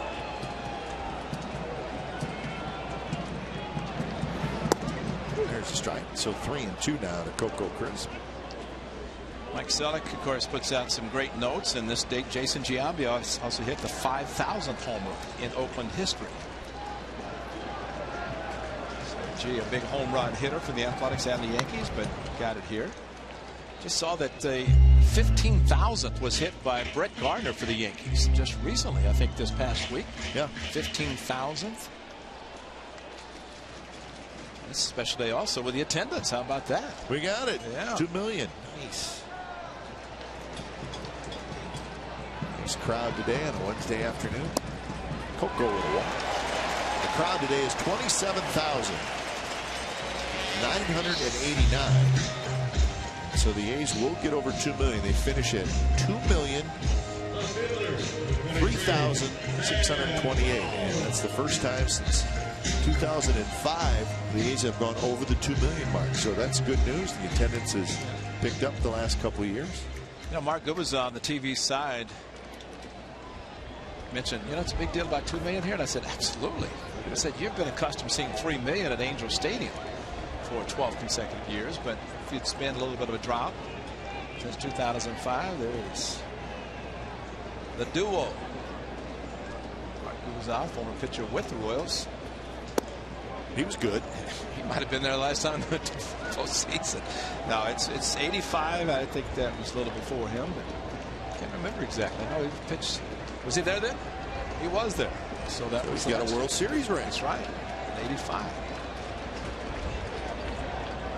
And he got a win in the postseason, we're told. He's a good guy. Mark Gubazov. Victor Rojas, son of Cookie Rojas, right. who you played against. With the Royals. Played for the Royals. So that's right. Mark Gubazov. I know he held that delivery. They had to wear a knee pad on his right knee that he dropped so low that it dragged his right knee on the ground. 3-0 to Sam Full. Let's keep talking. Santiago can't throw a strike. Maybe we're distracting him.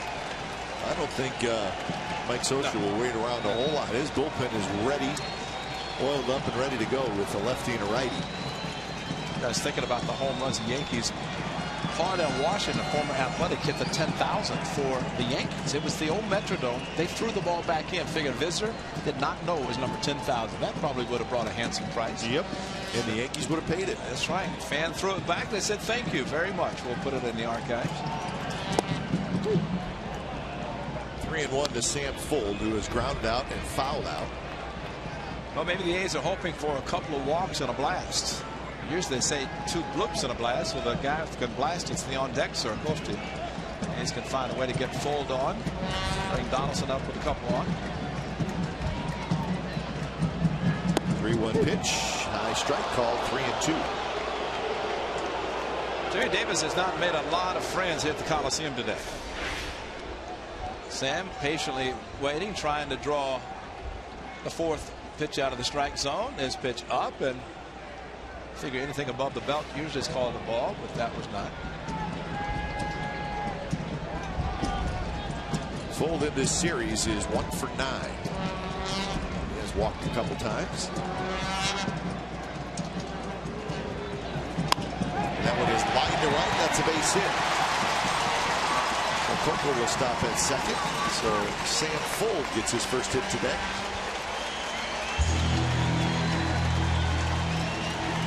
Mike Scioscia's coming out. Yep.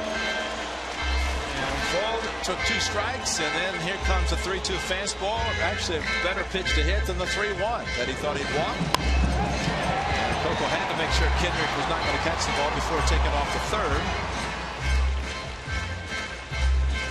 So when it's time for change, think Speedy Oil Change and Tune-Up, your oil change, tune-up, and smog experts.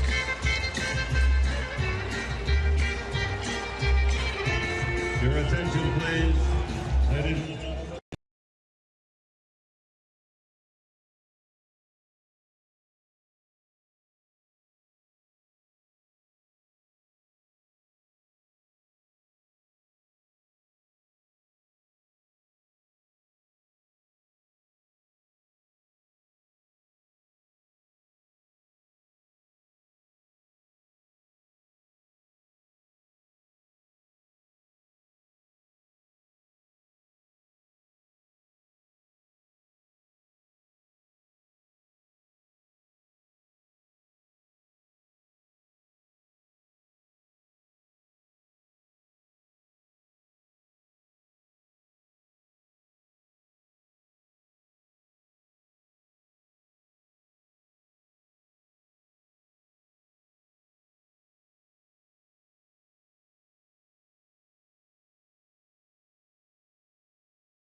You can still get 2014 postseason rights. Just place a deposit on a 2015 A's ticket plan and secure your place in line for 2014 postseason tickets. For more information, call 510-638-GO-A's or go to athletics.com/deposit. Well, that's what the A's are hopeful of getting to the postseason and making some loud noise here at the Coliseum. Those alternate go jerseys, and of course all the gold hankies waving wildly at the Coliseum. I'd like to see it happen again for the third consecutive year. So you got to be that #1 wild card team if you want to host the wild card game, which will be Tuesday. The A's are tied with the Royals right now, and the Royals have the tiebreaker, so the A's will need to finish one game ahead of the Royals.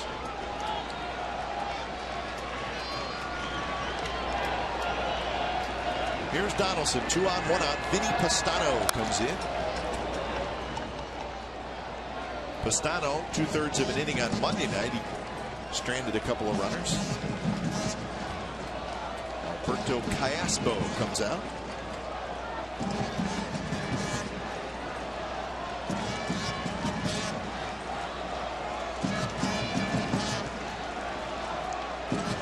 Crispin Fold are your base runners ready to take off.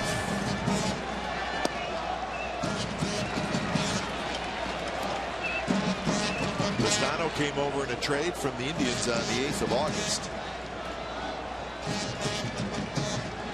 Similar to Joe Smith, the 8th inning man for the Angels.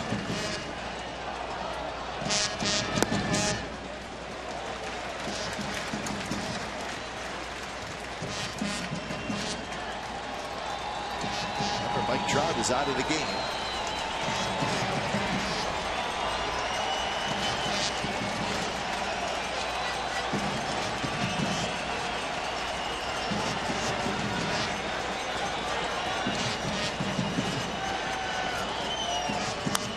Donaldson hits one high in the air behind first. Tough play.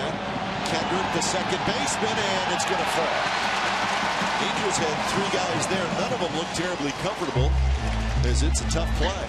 Son, kind of looking for one of those little nuggets that's going to turn things around. I think that's it. That's it. All right. You may be right. Because that should have been an out. As high and as long as the ball was there. Kendrick was the one that should have made the play. And he had the big guy in front of him. Pujols there as I think he was the pulling guard. Here's a second baseman, has a better angle to the ball down the right field line. Shortstop down the left field line, but had a long way to run considering they were playing Donaldson to Pujols. So defensive Kendrick, he made the long run, but still couldn't get to it. 2-2 pitch, foul back. Pastano keeping that ball right on the outside corner.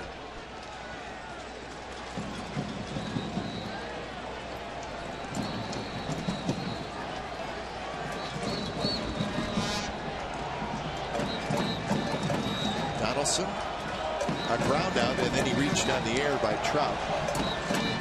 Trout dropped the ball in deep right center field. Donaldson ended up at third, so it was a 3-base error. The A's could not get him home. But in hindsight, he should have gone from the inside the park.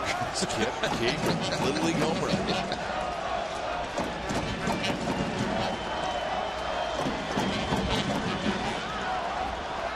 2-2 pitch is hit in the air to right field. Playable for Cole Calhoun. Calhoun has it. Coco will tag and go to third. Fold stays at first. So Pastano gets the big out of Donaldson. No, stayed away, and Donaldson has the power to go to the opposite field, but all elevated. Donaldson hit on top at the backspin, but did not have it carry enough. So the A's take away the possibility of Mike Scioscia going to a lefty or a righty, depending who might pitch hit. Puts up the switch hitting Callaspo trying to come through with a hit. The former Angel.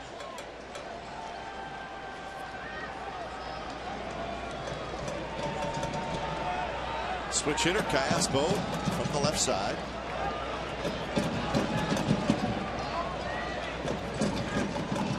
Tough thing is, Neto's got to talk to his pitcher. The thing for Callaspo kind of slaps the ball, especially opposite field. Calgill playing very shallow in left field.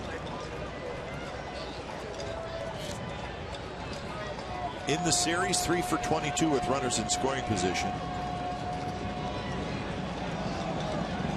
Today they're 0 for 6.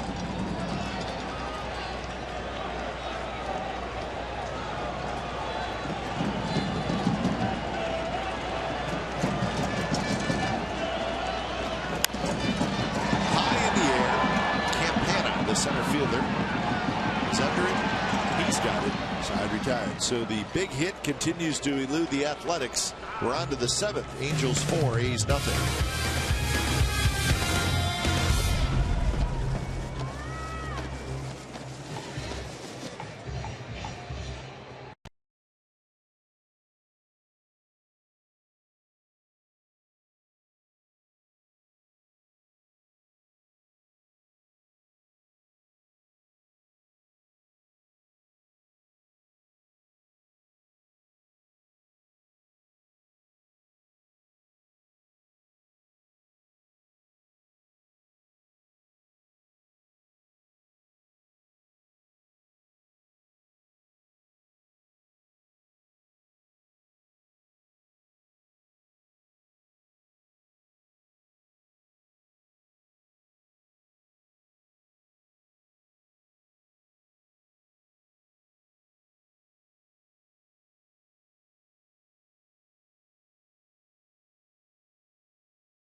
Lost in the 9th inning to the Texas Rangers and an Angels win.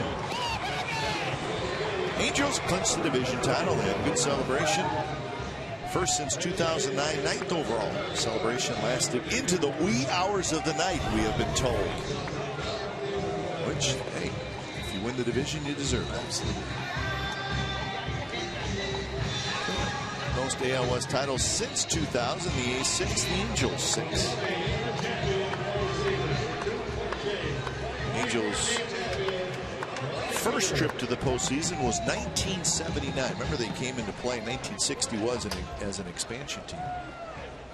72, 82, 86. Of course, heartbreaking loss to the Red Sox. Yeah. 2002, they beat the Giants in the World Series, and they were a wild card team that year. And they ran wild. They sure did. Ran wild.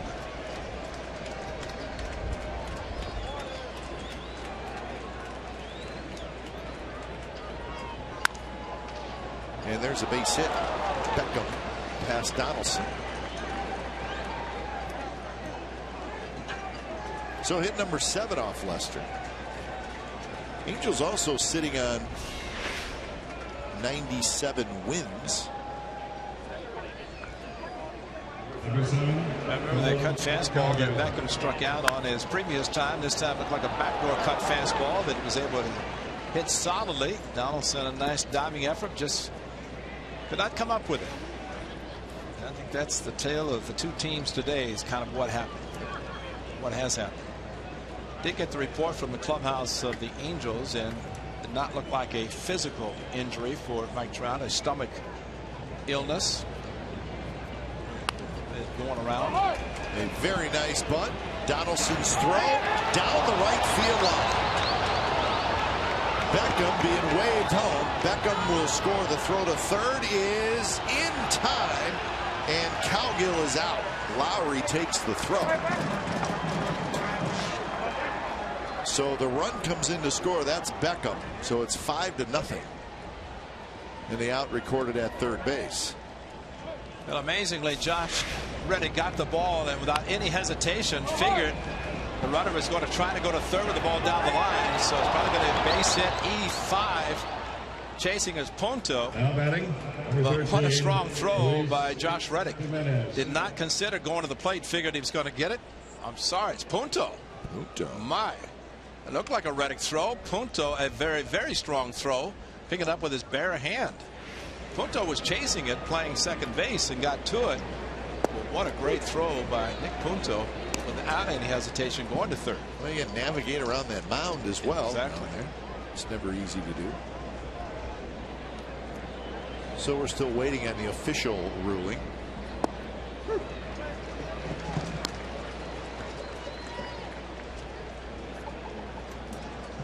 $16 unearned runs, most in the American League. 2 today. Who knows that somewhere among those 16 unearned runs, Ray, probably cost them a win somewhere. I'd say it's a pretty good chance.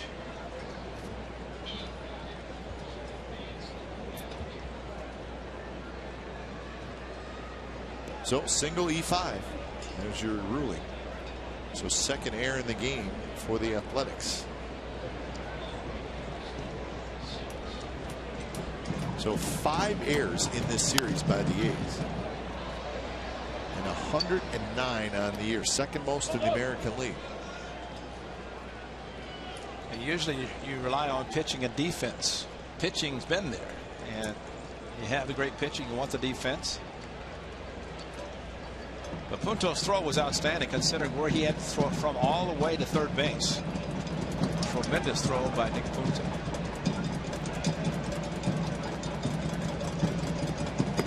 And a swing and a miss. Jimenez strikes out. 7 Ks for Lester.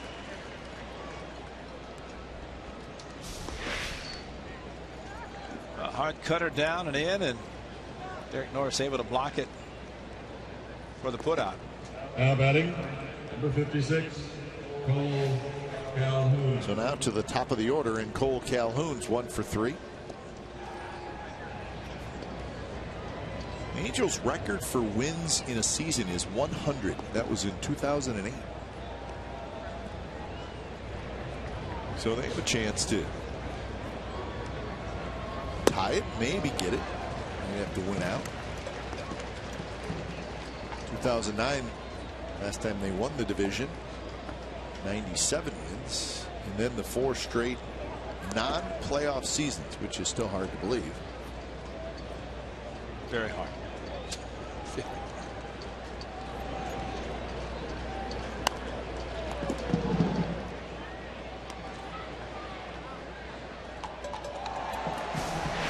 Cowgill was the guy who bunted that last ball, ended up being tagged out at third, holding his left side a little bit.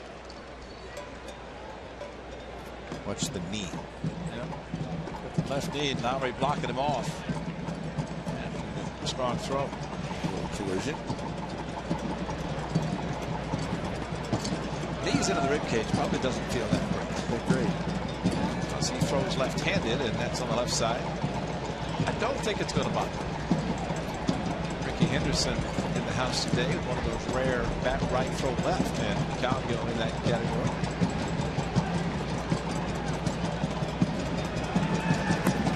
No, there's not too many of those guys around. Ryan Ludwig. Ludwig, good call. By the way, just a note on the big head race is, you know, the stomach flu must be going around because Eck must have had it because he didn't race. Yeah, they said there was a malfunction with the Eck costume, which I'd like to dig a little deeper into that, find out exactly what happened to. Because, you know, if one of the big heads goes down, there's always some concern. Yeah. I thought it was the stomach flu. I'm glad you clarified that. I mean, maybe one of the big heads got taken to the dry cleaners, which is probably not going to be a horrible idea soon. Like today's the final day of the big head races. Regular season done. No big head. Ron is the champion of all people. So another run for the Angels. 7th inning stretch. Angels lead the A's 5-0.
Prius. Final regular season home game this year. Hopefully there will be some postseason baseball played at the Coliseum.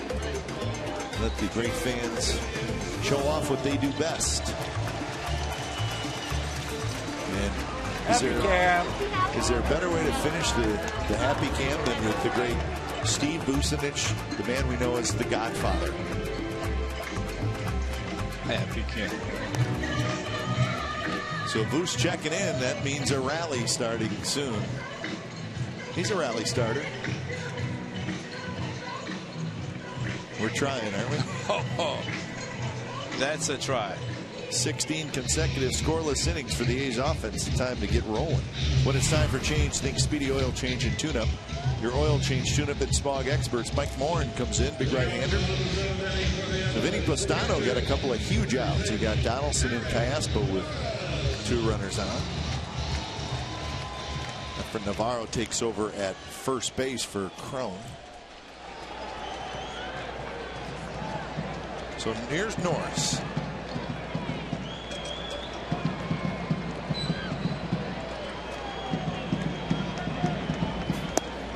Norris walked into second. Then he hit that fly ball in the 4th inning. And Donaldson was tagged out trying to score on a play that was reviewed. It ended up being a double play.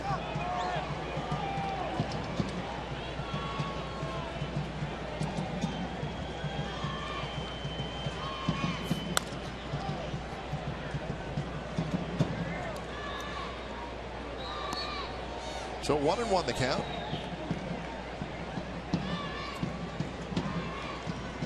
Dick Callahan just announced that he's gone over 2 million fans in attendance, which got a nice applause from fans here today. Over 27,000, nearly 28,000.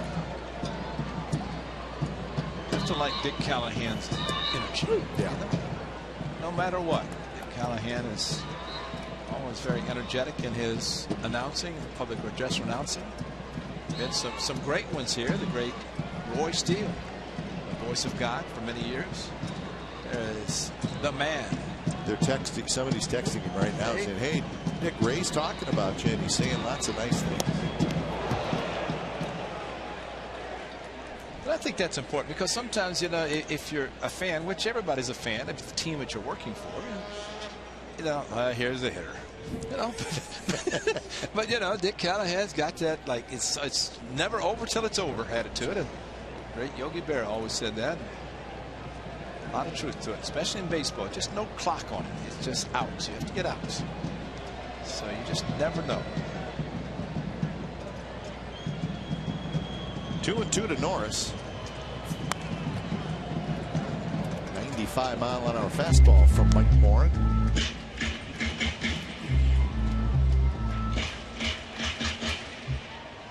Remember Morin, we have seen him in this series.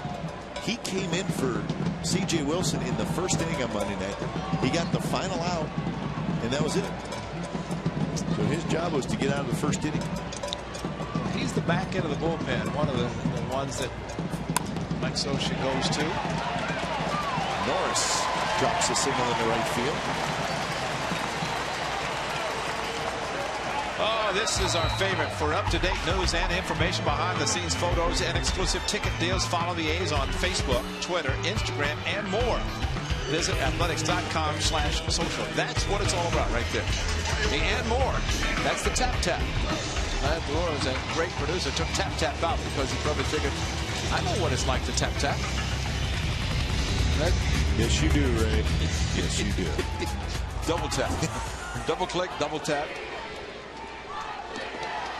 So here's Stephen Vogt. He's trying to string some hits together. Vogt hitting for Fryman.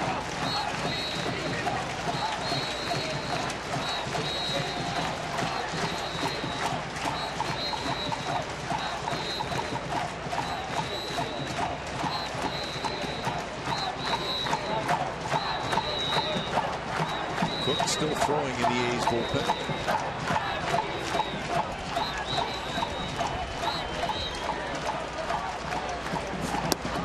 Missed again, 2-0.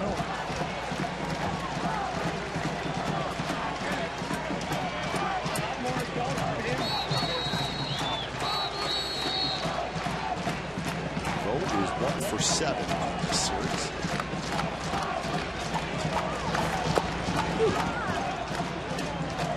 Fastball doesn't work, throw a breaking pitch, and that's what Warren did on the 2-0.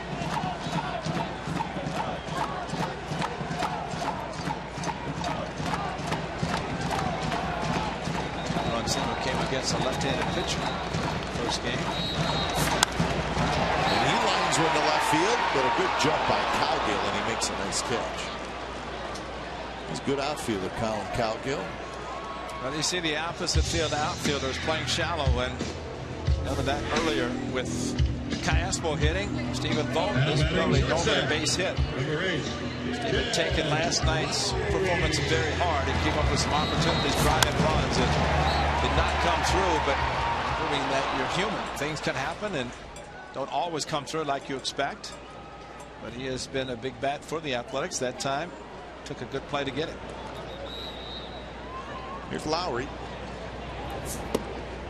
Lowry has hit into a 5-3 double play, and he is lined out to right. So Lowry 0 for 2 this afternoon and 1 for 10 in the series.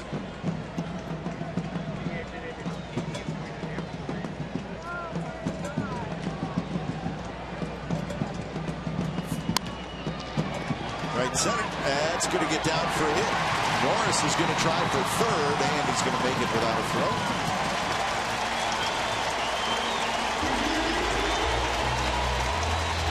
First and third, 1 out. Earlier today, Jed Lowry received the Dave Stewart Community Award, which is a very nice honor. So congratulations to Jed Lowry for his work in the community. I know he and his wife are very active. And he does it quietly, too, until just reading about it and, of course, receiving the award. It's not something you hear a lot about, and that says a lot about the players. They don't do these things to try to get the attention. And Jed and his wife involved in the military, and the soldiers are returning heroes, and it's very worthy of Jed Lowry receiving the great award from Dave Stewart. First pitch to Reddick, outside corner, called to strike. Sean Doolittle last year, Johnny Gomes 2012 receiving that prestigious award. Well, another scoring opportunity for the Athletics. At some point they need to take advantage. Nasty changeup. Calhoun came in the field Lowry's ball. Calhoun in right field. It's a good changeup for Moore. Fooled Lowry. Started to throw to third, then I'm sure realized if I throw to third and it's a bad throw, Lowry goes to second, no double play possibility. So that's just smart defensive play, trying to keep certain things in order, in this case a double play.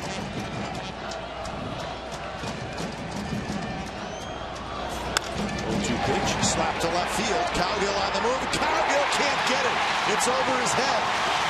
One run's going to score, they're going to wave Lowry home, the throw to the plate is there, not in time. Lowry gets in. 5-2. Dino Evil went to the phone. Mike Scioscia waiting on the warning track, but it took a head first slide to throw from Becca and bounced a couple of times. So Mike Scioscia waiting on the call. Watch the hand of Jed Lowry. Looked like the ball beat him, and that's what Jerry Davis said. The hand got in before the tag was made. So Derek Norris telling him what to do as the on-deck hitter. Great job of sliding there, and Davis immediately pointed to the plate that he got his hand on before the tag. So aggressive base running. Mike Gallego sending Lowry. Colin Cowgill going to the dive, couldn't come up with it. And there's a case if a catcher can block the plate, there's no way Lowry gets to it even with a hand. The A's come through with a hit, runners in score position. Josh Reddick going opposite field. Great effort by Colin Cowgill. Popped up quickly and made a much closer play to the plate than anybody would think. So now it's 5-2, still only 1 out. Again, I think Mike Gallego at third base just saying, you got to get some runs. Whatever makes some good throws, and if Beckham comes up with the ball and makes a good throw without several hops getting to this catcher. Probably has a chance, but Lowry able to score all the way from first. So Reddick gets RBIs 48 and 49.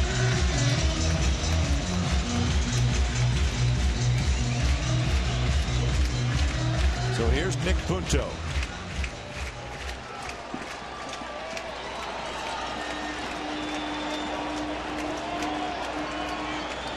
A couple of singles and a double, and the A's have scored twice. Punto, right center field, that's up the alley. Reddick will score. The ball's being kicked around in right center. Punto to third, in there with a triple.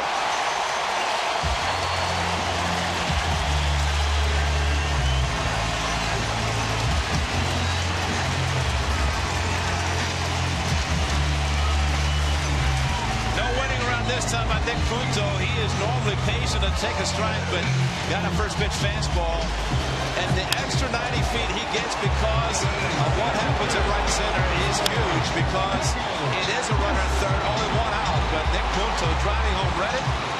Campana going to the slide, kind of knocked the ball around a little bit, and Nick Punto with a feet first slide, not head first. He got the triple on Sunday. Did not score in the ninth inning.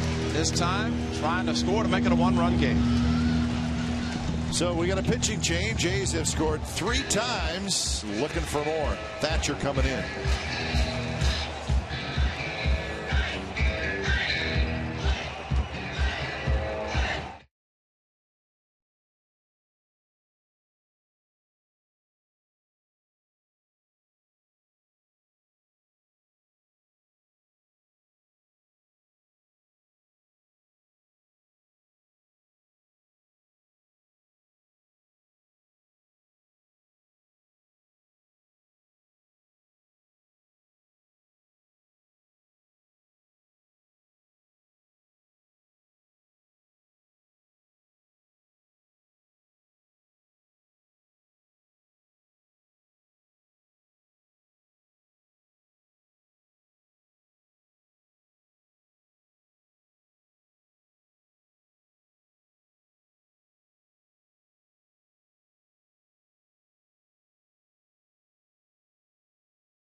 Sportsnet California is brought to you by Xfinity, home of the most live sports, and by Toyota, #1 in MPG, durability, and resale value.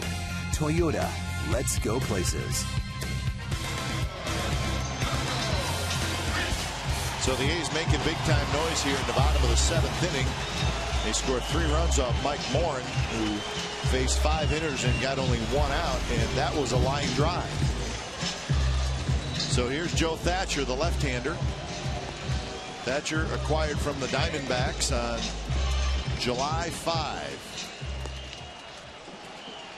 He's got a funky delivery as he faces the switch hitter Coco Crisp. Punto at third, 1 out. Corner infielders in.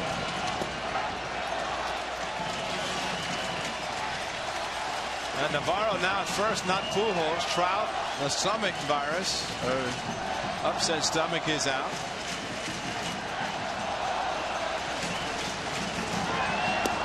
Missed again, not close, 2-0.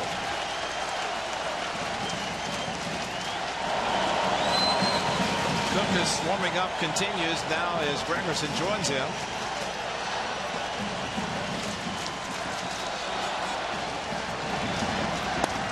In first strike, 2-1 the count to Coco. thing Iannetta's done today, did with Santiago, worked the inside part of the plate, the right-handers as a lefty going in. Oh. Yeah, my mistake. Pujols is a DH today. Base hit left field. 5-4.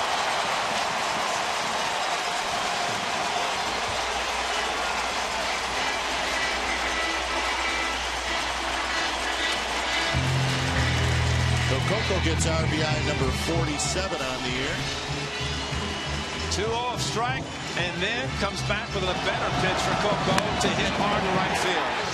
Or to left field from the right side.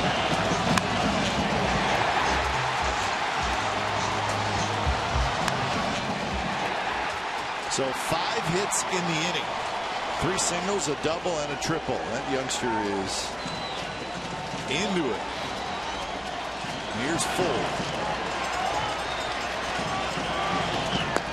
Full shows bunt, pulls the bat back, pitches outside. I do want to clarify. I did say Pujols out. He was in as a DH. Cron started. Now Navarro at first base for Cron.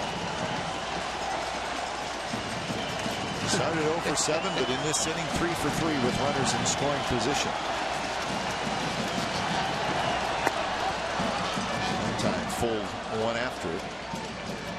Jimenez, the third baseman, is in, but it looks like Full is trying to drag bunt, which would be to bunt it to the right side.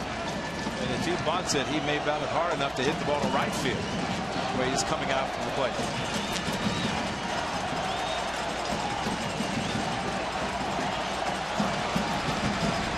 The reason Full is probably trying that is because of the delivery of Thatcher. He really drops down, throws it almost from where the second baseman is positioned.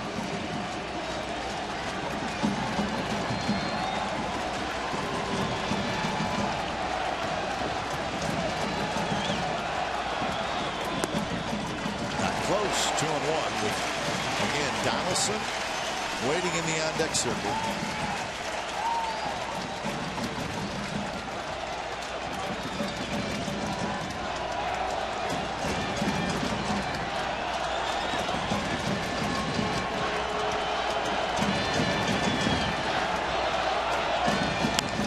Full rolls and foul. Adam Dunn behind Chili Davis looking at scouting reports, thinking that maybe if Donaldson comes up in this situation, that being the right-hander in, Castro is now the DH spot hitting fourth. So Dunn with the helmet and bat.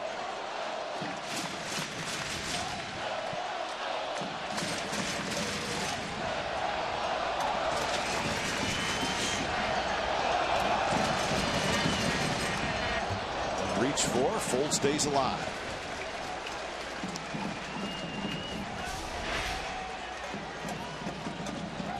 Reaching is right. Unfortunately, the ball stayed up near the plate enough that Full could make contact.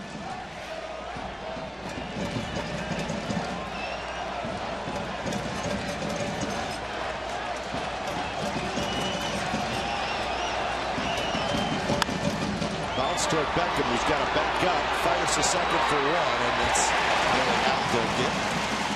Once Beckham backed up a little bit to get a better hop, Angels we're not going to get Full. So that's the second out, and we're going back to the bullpen. St. Grilly is coming in to face Donaldson. So the A's have scored 4 times. It's 5-4. We'll be back.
California is brought to you by Prism. Now your team can collaborate at a whole new level with video walls from Prism. Learn how at prism.com.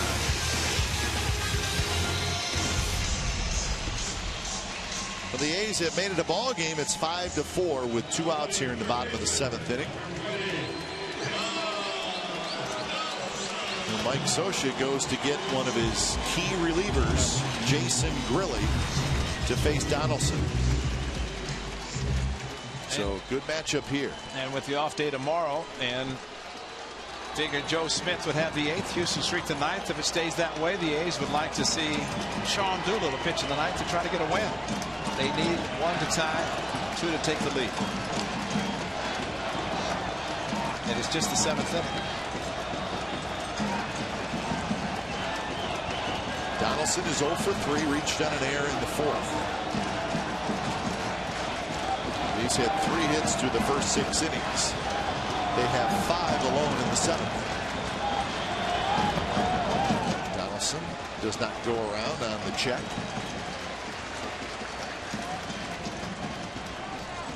Donaldson 28 home runs, 97 RBIs.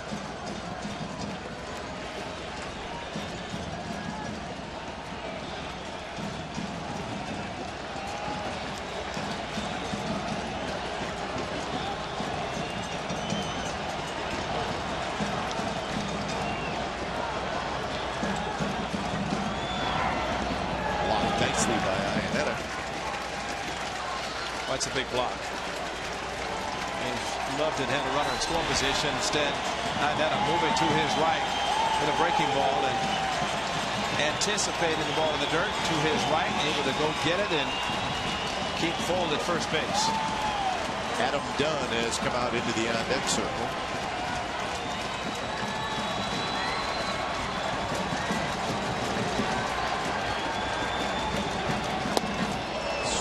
And a slider. Josh Donaldson, I'm sure, would love to get to 30 and 100. He is at 28 and 97. One swing of the bat could get him 29 and 99. That would be a nice number to go for the last 4. But right now, just trying to keep this inning going, even in opposite field, Gapper would be huge.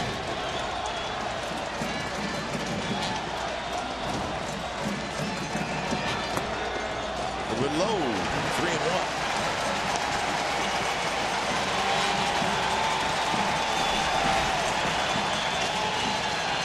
We saw the shot of Mike Scioscia.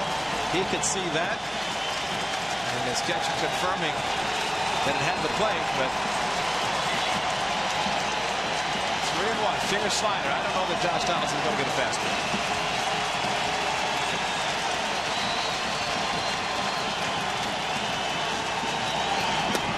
And he misses outside, and Adam Dunn's going to hit. But another time for the Athletics, sending 9 men to the plate. Once again, in a huge inning, scoring 4, and now 2 runners on for Adam Dunn.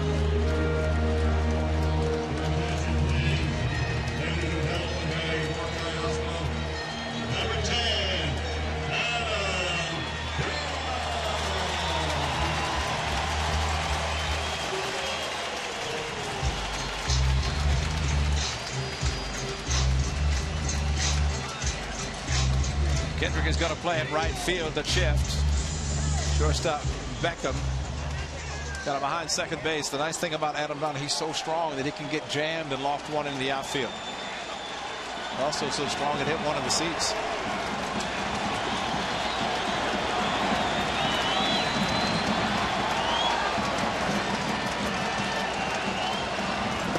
First pitch is a strike to Adam Dunn, 93 miles an hour. Had pretty good movement, really.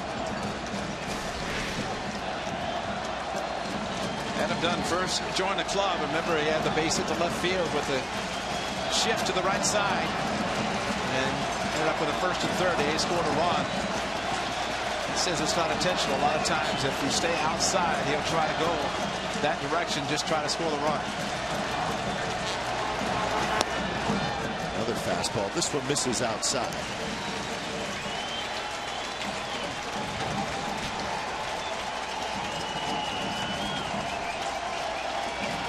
He's got 4 career pinch hit home runs, does Adam Dunn.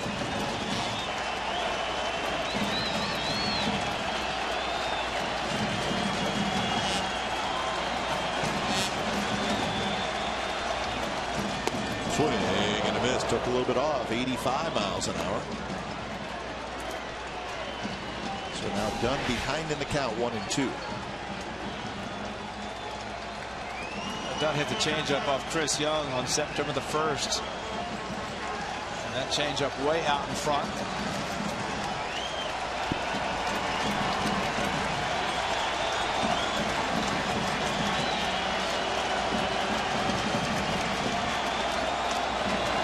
At second, Donaldson at first.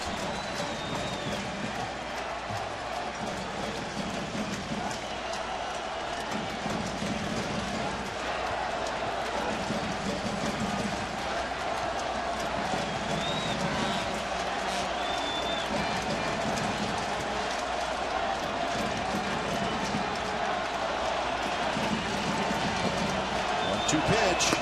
Swing and a miss. He struck him out with a high fastball. So the A's have made it a ball game. They get 4 runs on 5 hits. So as we go to the 8th, it's the Angels 5 and the A's 4.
The Oakland Athletics and may not be reproduced or retransmitted in any form, and the accounts and descriptions of this game may not be disseminated without the express written consent of Athletics Investment Group, LLC. Well, the A's were quiet for 6 innings, come to life in the bottom of the 7th and score 4 times. So 5-4, top of the 8th. Final regular season meeting of the year for these two teams. And when it's time for a change, think Speedy Oil Change and Tune-Up. Your oil change, tune-up, and smog experts. Luke Gregerson comes in trying to keep it right where it's at, 5-4. So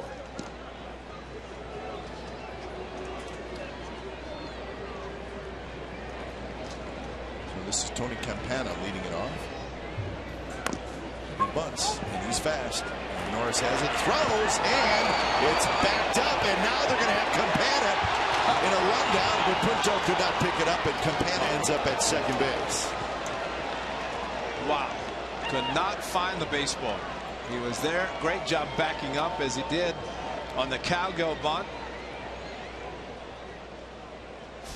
And once Campana had rounded the bag, it looked like it's going to be an easy out at second. Norris had to hurry. Punto diving. And then Campana, the best thing he did was keep running. Take off, keep running. And just take the chance that it's going to be a perfect throw. It was not a perfect throw to first, but there he stopped, thought about getting back, and he's singled E4. That's interesting. That's crazy, as a matter of fact. If he's not backing up, Campana's at third. Yeah, he really made a nice play backing up. He had to almost dive for it. You know what they're assuming? That Nick Punto did a great job of backing up, and he caught the ball diving as he did, and he has to come up with, that's a horrible error. That's terrible. Yeah. Not normal effort. No. So here's Pujols, leadoff man at second base, nobody out. That is error number 3 by the A's today.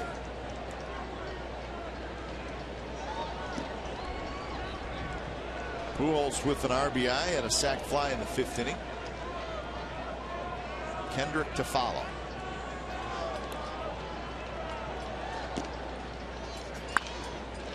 This one hit in the air. Reddick shading his eyes. Reddick has it. So that's out number 1 and a big out. John Lester goes 7 innings, 8 hits, 5 runs, 3 earned. Finishes with 99 pitches. So those 2 earned runs now come into play, as they always seem to do. Unearned runs are always bad. They are always bad. They seem to find you, and teams that take advantage of mistakes and score them, whether earned or unearned, turn out to be big. It's not the sidewinder Joe Smith warming up the bullpen. Salas, that's what it looks like from a distance. Turn right, a big out with Pujols. Try and hit the ball to the right side to advance the runner. Hit the ball in the air. Salas, one of the good relievers for Mike Butch and Mike Scioscia.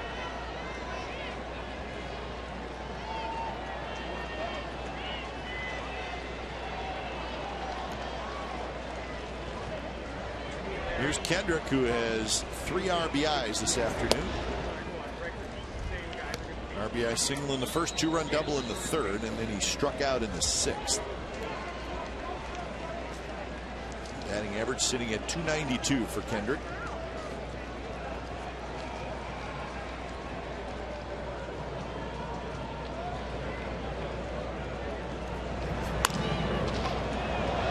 Hit well. Full gets back. He's in front of the wall, and he makes the catch. Campana tags. He's going to hustle for 3rd, and he'll make it. So Kendrick hit it well, but comes up short. Campana's able to get to 3rd. Every time you want a ball hit towards the end of the bat, that was it. With the power of Kendrick, a couple of balls hit the opposite field, which he is excellent at. Strikeout, and that one just fortunately kept it apart. So here's Efrain Navarro, his first at bat.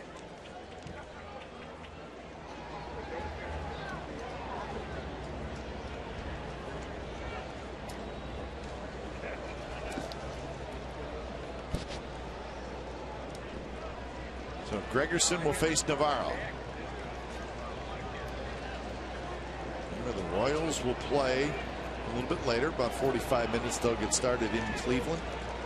Same thing with the Mariners in Toronto taking on the Blue Jays. See what happened there? Campana came running down the line. Gregerson had to quicken his delivery. That's a danger. Remember, he went in the stretch earlier. He comes down hard, and that's when Gregerson hurried his windup.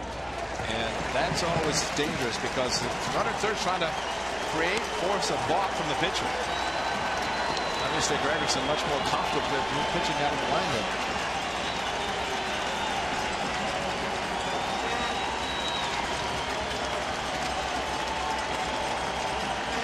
So 0-2 the count.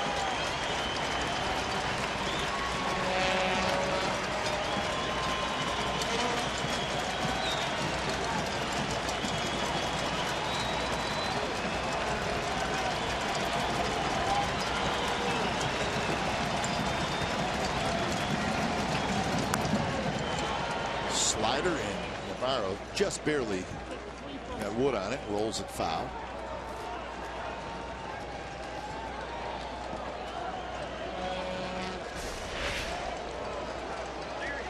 Slider and down and just barely fouled.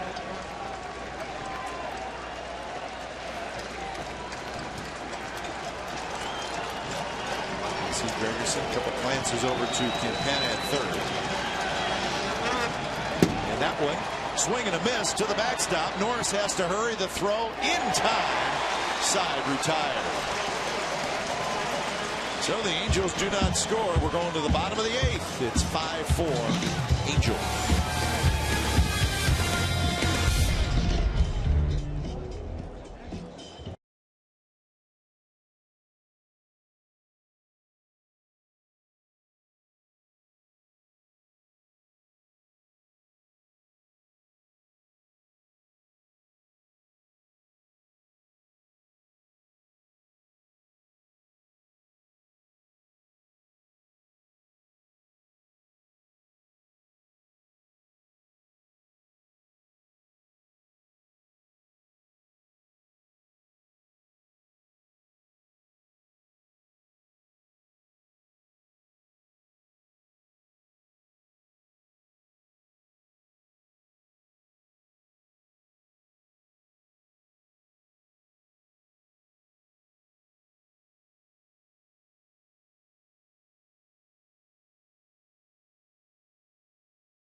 Here's our game summary brought to you by your local Toyota dealers. Angels got out to an early lead.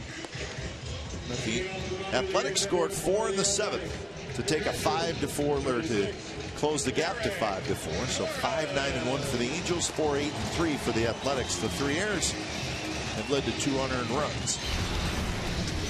So bottom of the 8th, new pitcher is Fernando Salas. When it's time for change, think Speedy Oil Change and Tune-Up. Your oil change, tune-up, and smog experts. So the 8th inning today for the Angels belongs to Salas.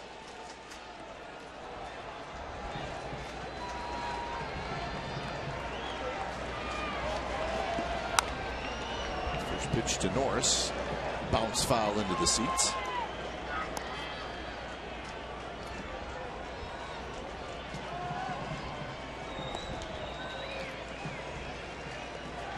Norris led off the 7th inning with a base hit, so he got the whole thing started. He's 1 for 2, single and a walk and a run scored.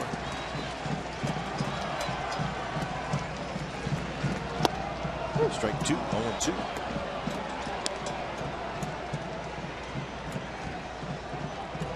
A's have 13 wins when trailing after 7 innings. It's the most in the big leagues.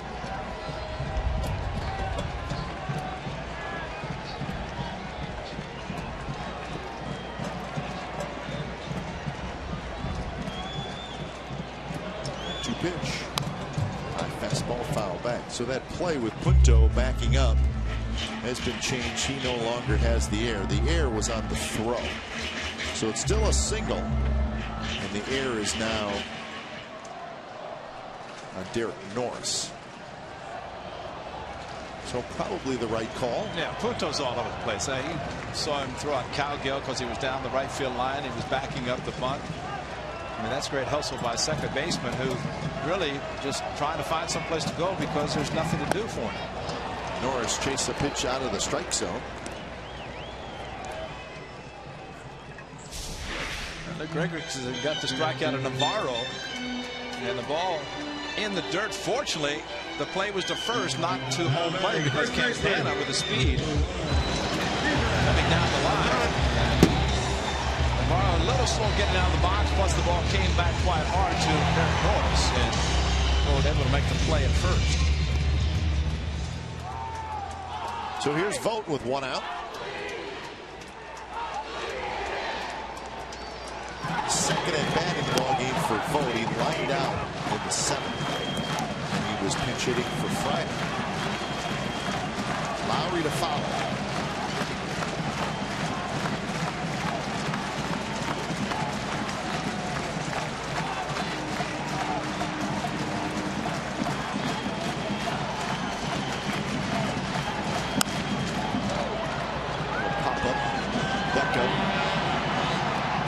The sun a bit. He grabs it.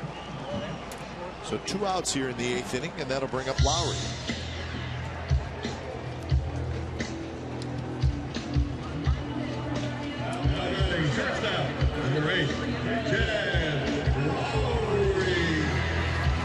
And Salas, the pitcher, who has got the first 2 outs here, he had an outing last Tuesday where he came into a game and gave up 5 runs.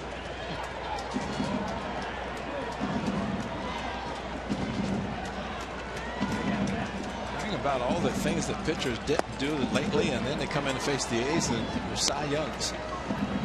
Cy Young 1, 2, and 3. Amazing. Salas has been knocked around a little bit as of late.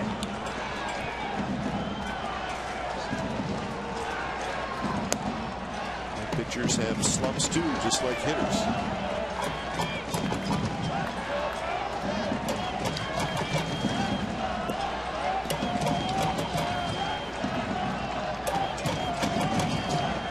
Lowry with a double play, a line out, and a single.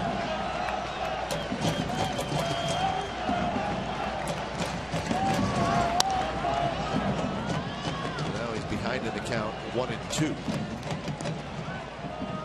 Angels with 9 hits, A's with 8 hits. 3 errors by the A's, 1 by the Angels.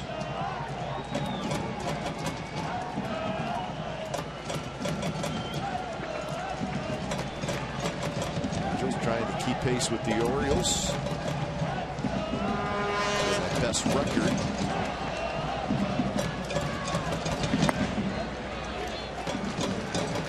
And the A's trying to drop their magic number for a trip to the postseason down. It's at 3 right now.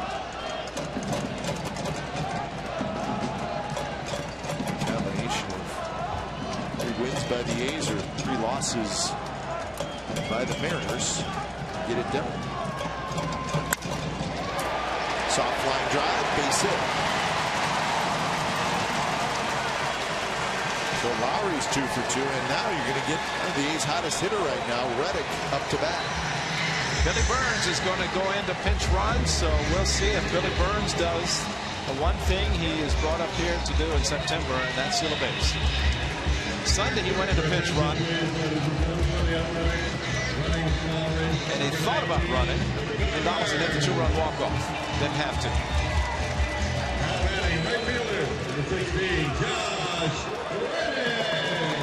So Lowry with a couple of hits today, he's done for the afternoon.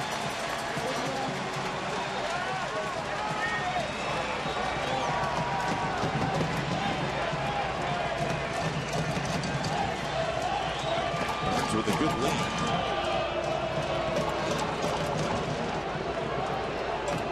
Billy Burns got his first stolen base, first run scored before he got his first major league hit. A good September for him. He'd like to make it even better this afternoon. Reddick has 9 hits in his last 15 at bats. A little bit closer this time. September the 8th. That was against the left-hander, and big stolen base.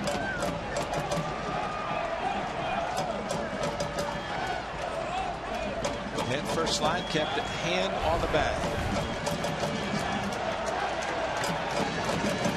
Good lead and a good lead, and he runs. Throw to second base. It's not in time. Close play. Burns gets in. Very close. Good throw by Iannetta. The only thing that helped there was the fact the ball was thrown high. And Beckham had to catch and bring the ball down. And from Scioscia's vantage point, he's thinking, oh, why are you looking back, Billy? No reason to look back. If you're going straight still, which he was, there are 2 outs, so even if contact's made, they're going to, he'll be talking to someone upstairs, but got him on the shoulder, hand was there, they're going to take a look at it. That's a big play for both. Bigger for the A's.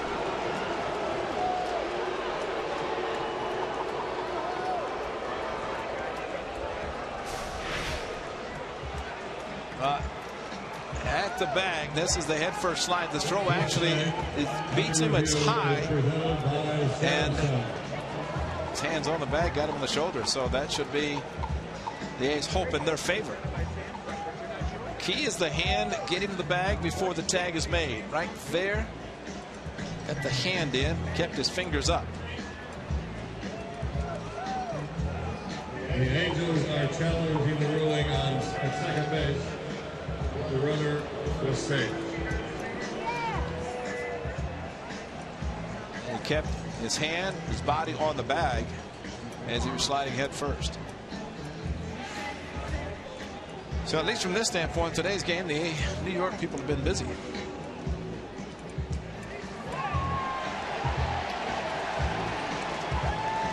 This would put the tying run at second base with a hot hitter up.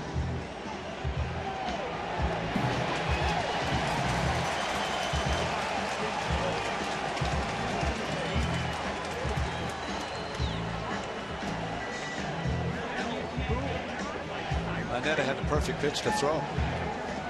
Throw to second. Crowd is chanting safe.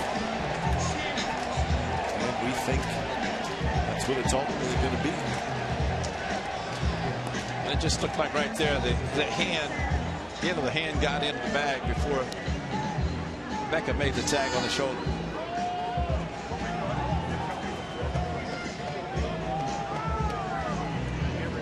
Billy's pretty confident.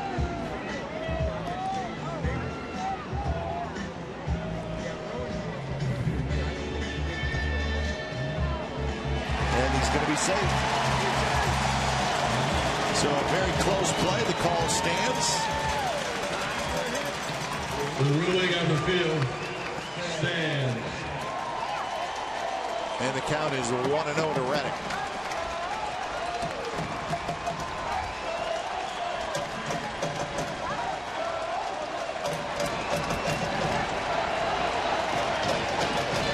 Defense straight away for Reddick.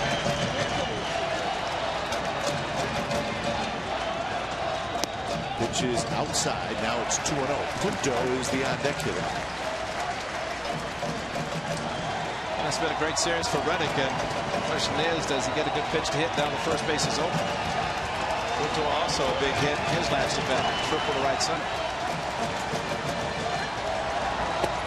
In for a strike.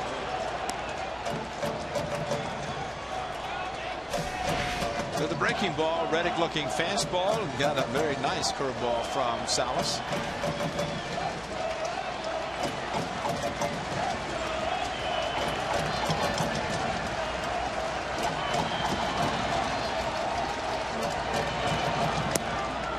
Speed pitch floats down and away, and the count is 3-1.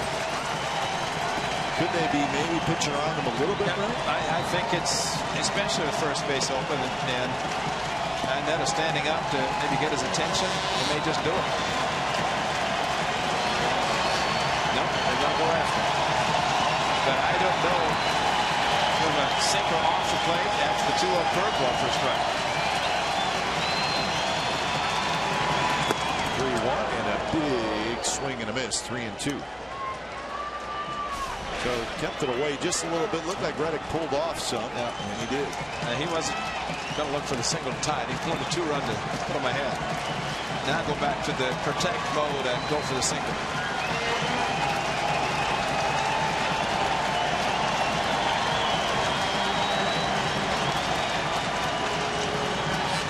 0-2 pitch. High fastball, foul, straight back.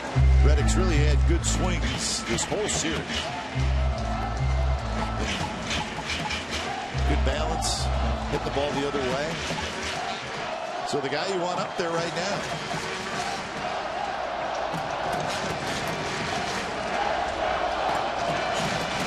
So another 3-2. Salas and Reddick. That one on the ground. Kendrick has it. Flips to first side, retired. So Salas gets a big out on Reddick. And the A's do not score. So, ninth inning coming up. Angels 5, A's 4.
That Central, it's brought to you by AT&T Uverse. It's coming up at 6 p.m. tonight, and it's over on Comcast Sportsnet Bay Area. As always, full highlights and clubhouse reaction from this terrific A's-Angels game. All the updates on pennant races going on around baseball, and the Raiders report from London. David Feldman, Henry Wolford, co-host. Raiders in London, set to take on the Dolphins. Top of the ninth inning. Angels 5, A's 4. Another game full of tension, a little frustration here and there. Yeah. And when it's time for change, think Speedy Oil Change and Tune-Up, your oil change, tune-up, and smog experts, as Doolittle comes in here in the ninth.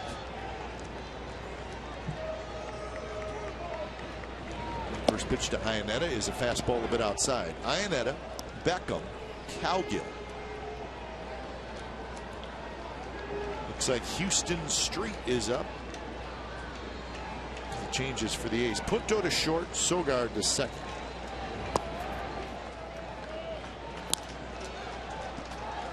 And Houston Street warming up.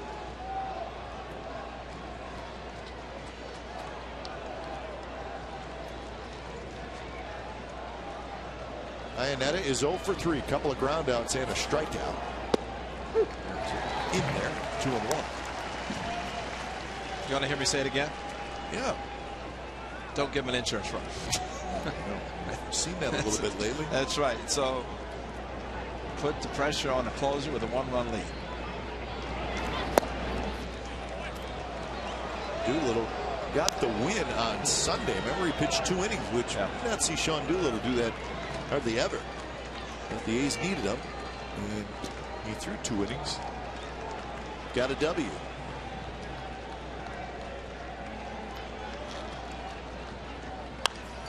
Pitch is foul back.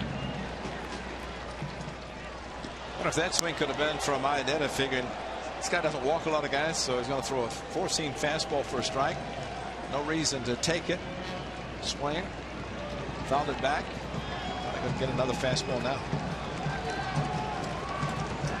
And does a pretty good eye at the plate. And high, and he walked it. So he laid off the high, hard one.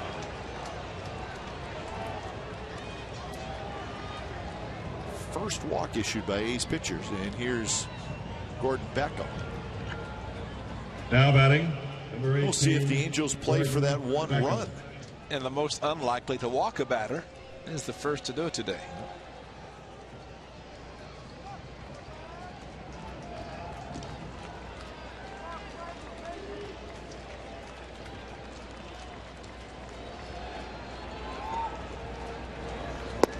Pitch is a strike.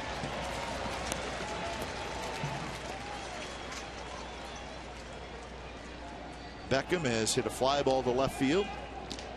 He has struck out and he has singled and scored. He led off the 7th with a base hit.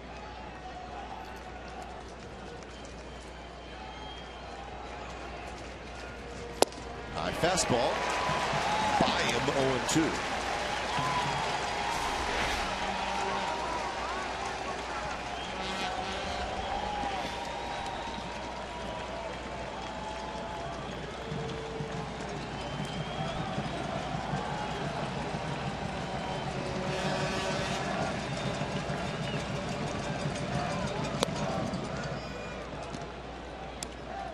So Gregerson goes an inning. Gets out of a jam. After Lester won 7.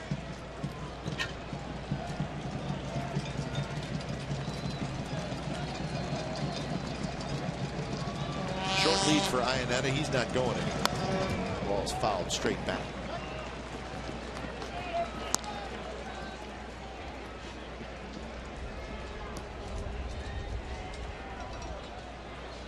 So John Lester will not make another regular season start for the A's.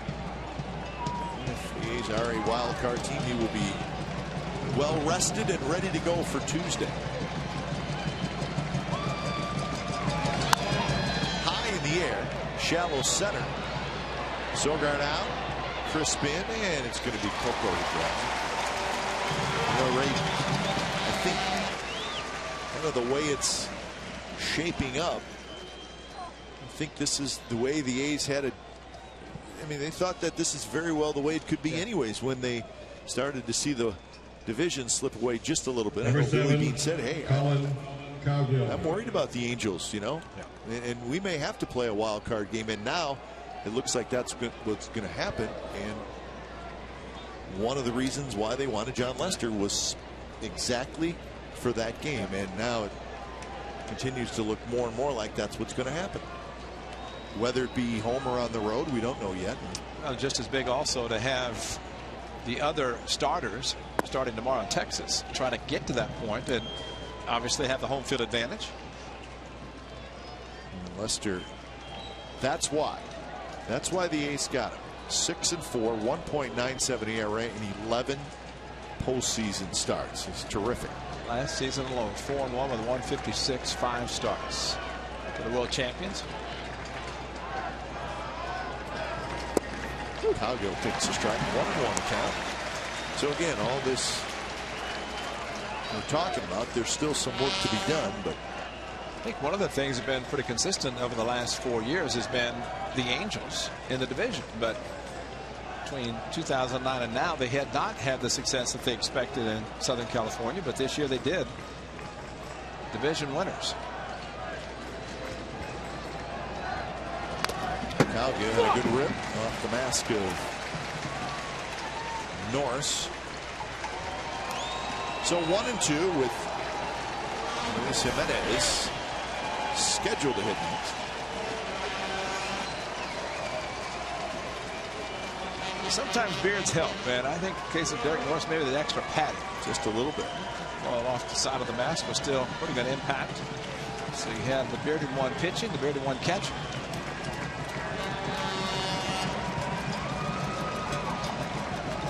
Iannetta still the runner at first. He walked. Swing and a miss. There's that high fastball. And And that's strikeout number 1 for Doolittle, and out number 2 here in the top of the ninth.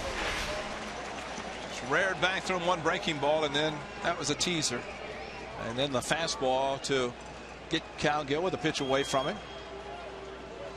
Even the home run that Eric Seavey hit was a fastball down and in. Luis Jimenez.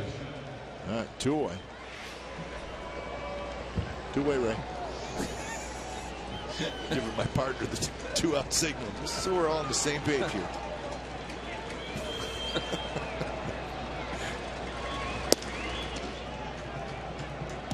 Can't lose track of the outs up here in the booth.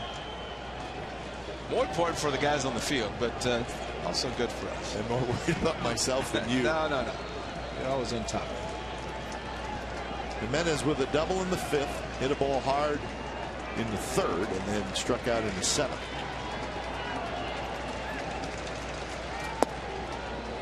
Two now.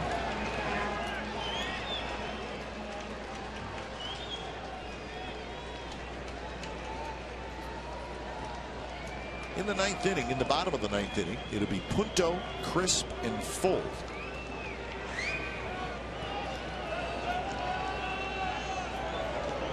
Let's see if somebody in that group can get it going. If anybody were to get aboard, Donaldson would hit.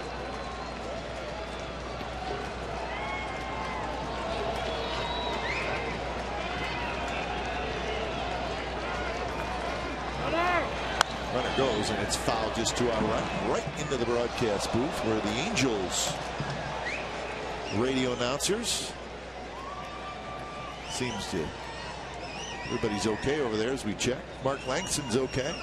All right. Terry Smith, they're all right. Don't worry about those guys a little bit. Well, fortunately, Jimenez is not worried about Ineta. Had a 2-0, and Ineta could walk to second base, and yet Jimenez swung at it and found it into the booth of the Angels. Swing and a miss. 2-2 the count. So see, Ineta, element of surprise only one time. After that, figured we're going to pay a little bit more attention. But Sean Doolittle with a good fastball. The 2-0 was fouled back. This one a swing and a miss.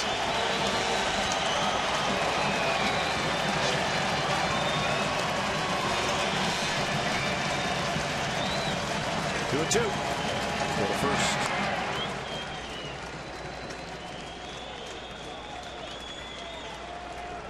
Punto, Crisp, and Fold. 3 scheduled hitters in the bottom of the ninth.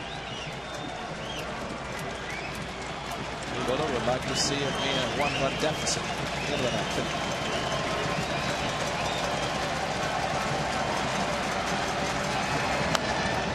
Foul again, just to our right. Been a good crowd today. They've been on their feet for about an inning and a half now. 27,989 here. Into it from the very first inning. And it's been an entertaining game. A's have swung back to make it 5-4.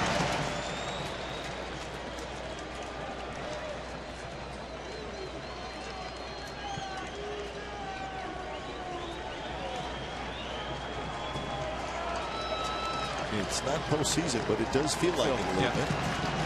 Fans feel like it. I'd like to see the team come back. Left field, Folds back near the wall, and he's got it. Wow. Take a deep breath, everybody. It stayed in the ballpark. Bottom of the ninth coming up. Streak coming in 5-4.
Inning, curveball, base hit, RBI single in the first inning scoring trial, and then this is the big blow.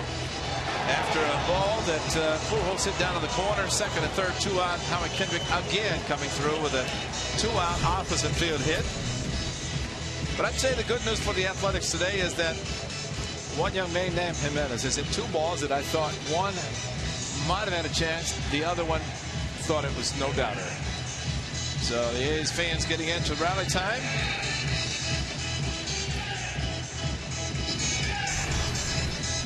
So Houston Street is on. He got the save last night.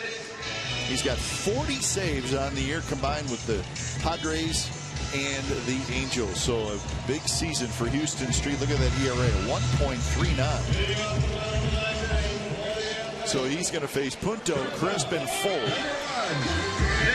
Donaldson after that. After Donaldson, it would be done.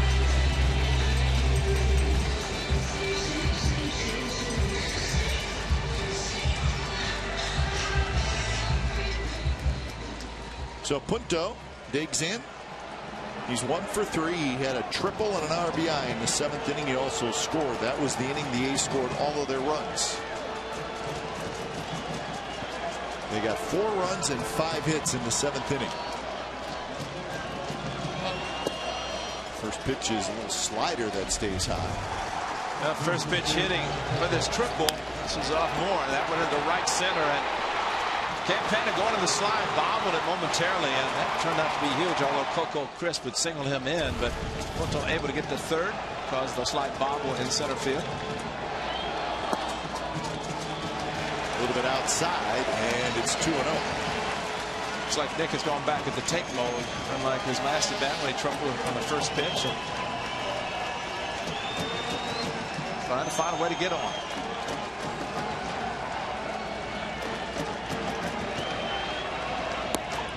Houston Street, good control. He's only walked, check here, he's only walked 14 this year, so he's always going to be around the plate.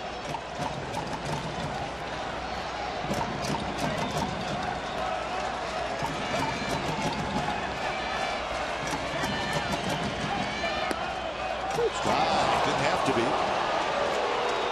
Looks like it could have been a little bit low. Jerry Davis called it a strike.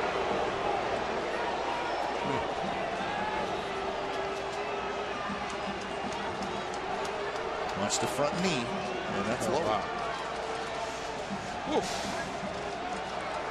I always like to look, where does the ball cross in front of that front knee, the first knee. 2-2, and that one was a changeup that just kind of floated out. Good take by Nick Punto, because Houston Street wanted a swing, and then he wanted the call, didn't get either.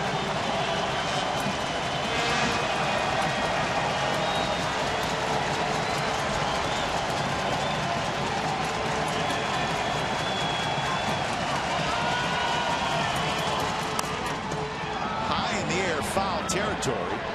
Cowgill hustling over, and Cowgill in the A's bullpen makes a nice running catch.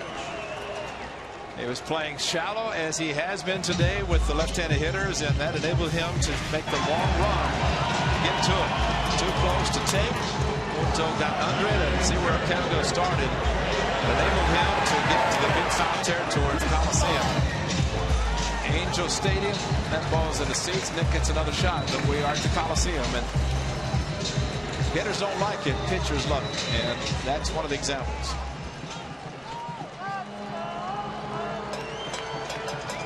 So with 1 out, Coco Crisp steps up. Coco's been on base twice, a walk and a single. His single in the 7th knocked in a run. He has also grounded out twice. Corner infielders. First pitch is low. Outfield again. Cowgill very shallow in left field.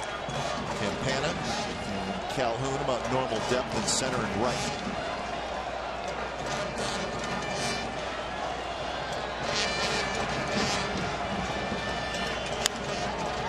Another ball, foul territory, and this one is going to drop right on the bullpen mound.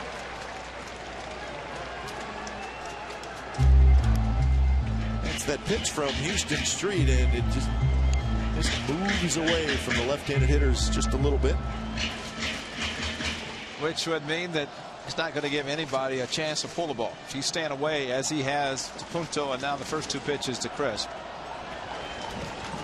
And that's smart pitching.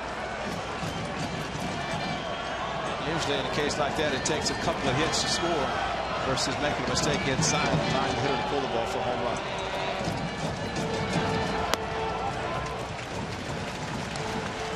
Two and one the count. For the Angels today, it's been Santiago, Pastano, Morin, Thatcher, Grilly, Salas, and Street. So 7 pitchers have been used.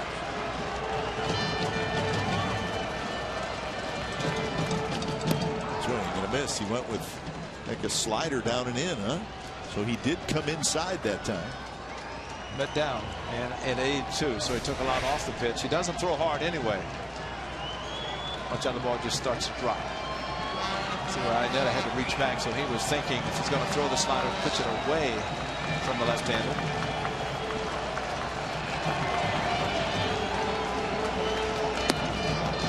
Changeup. Street has really not thrown a good changeup yet. They've all been kind of floating outside to the left-handed hitters, so the count is 3-2. And again, the crowd rises to its feet.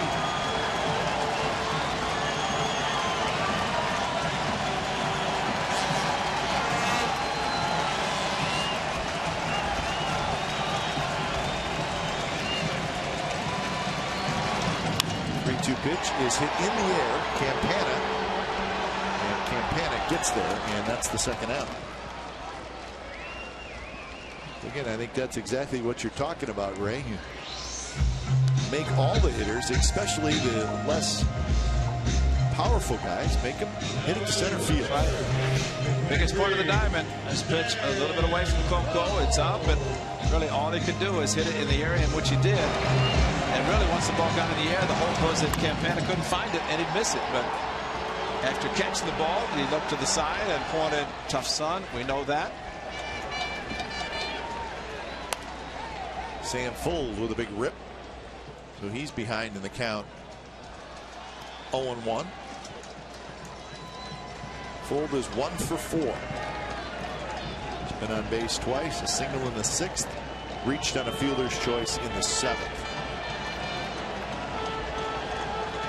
And then is the third baseman in on the grass.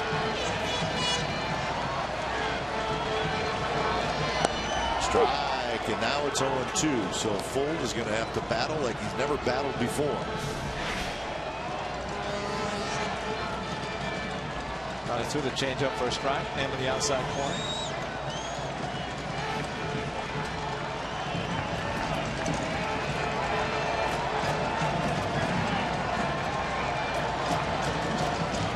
Pitch, here it is. And pretty good take by Fuld, but I wouldn't take it again.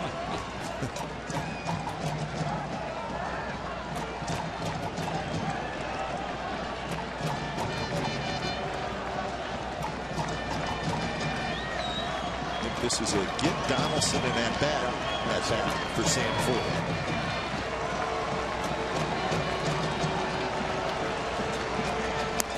Side, and now it's 2-2.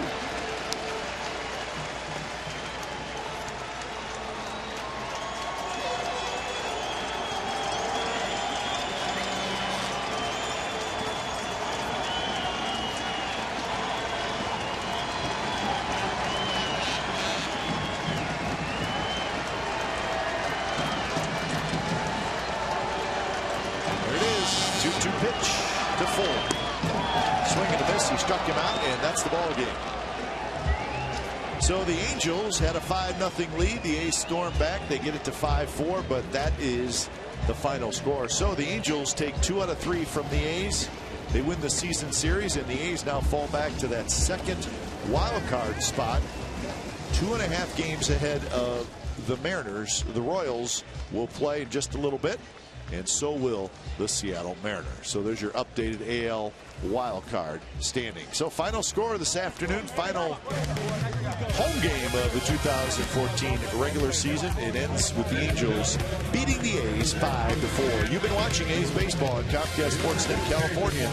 Don't go away. It's post-game live with Brody Brazil and Shooty Babbitt starts right now.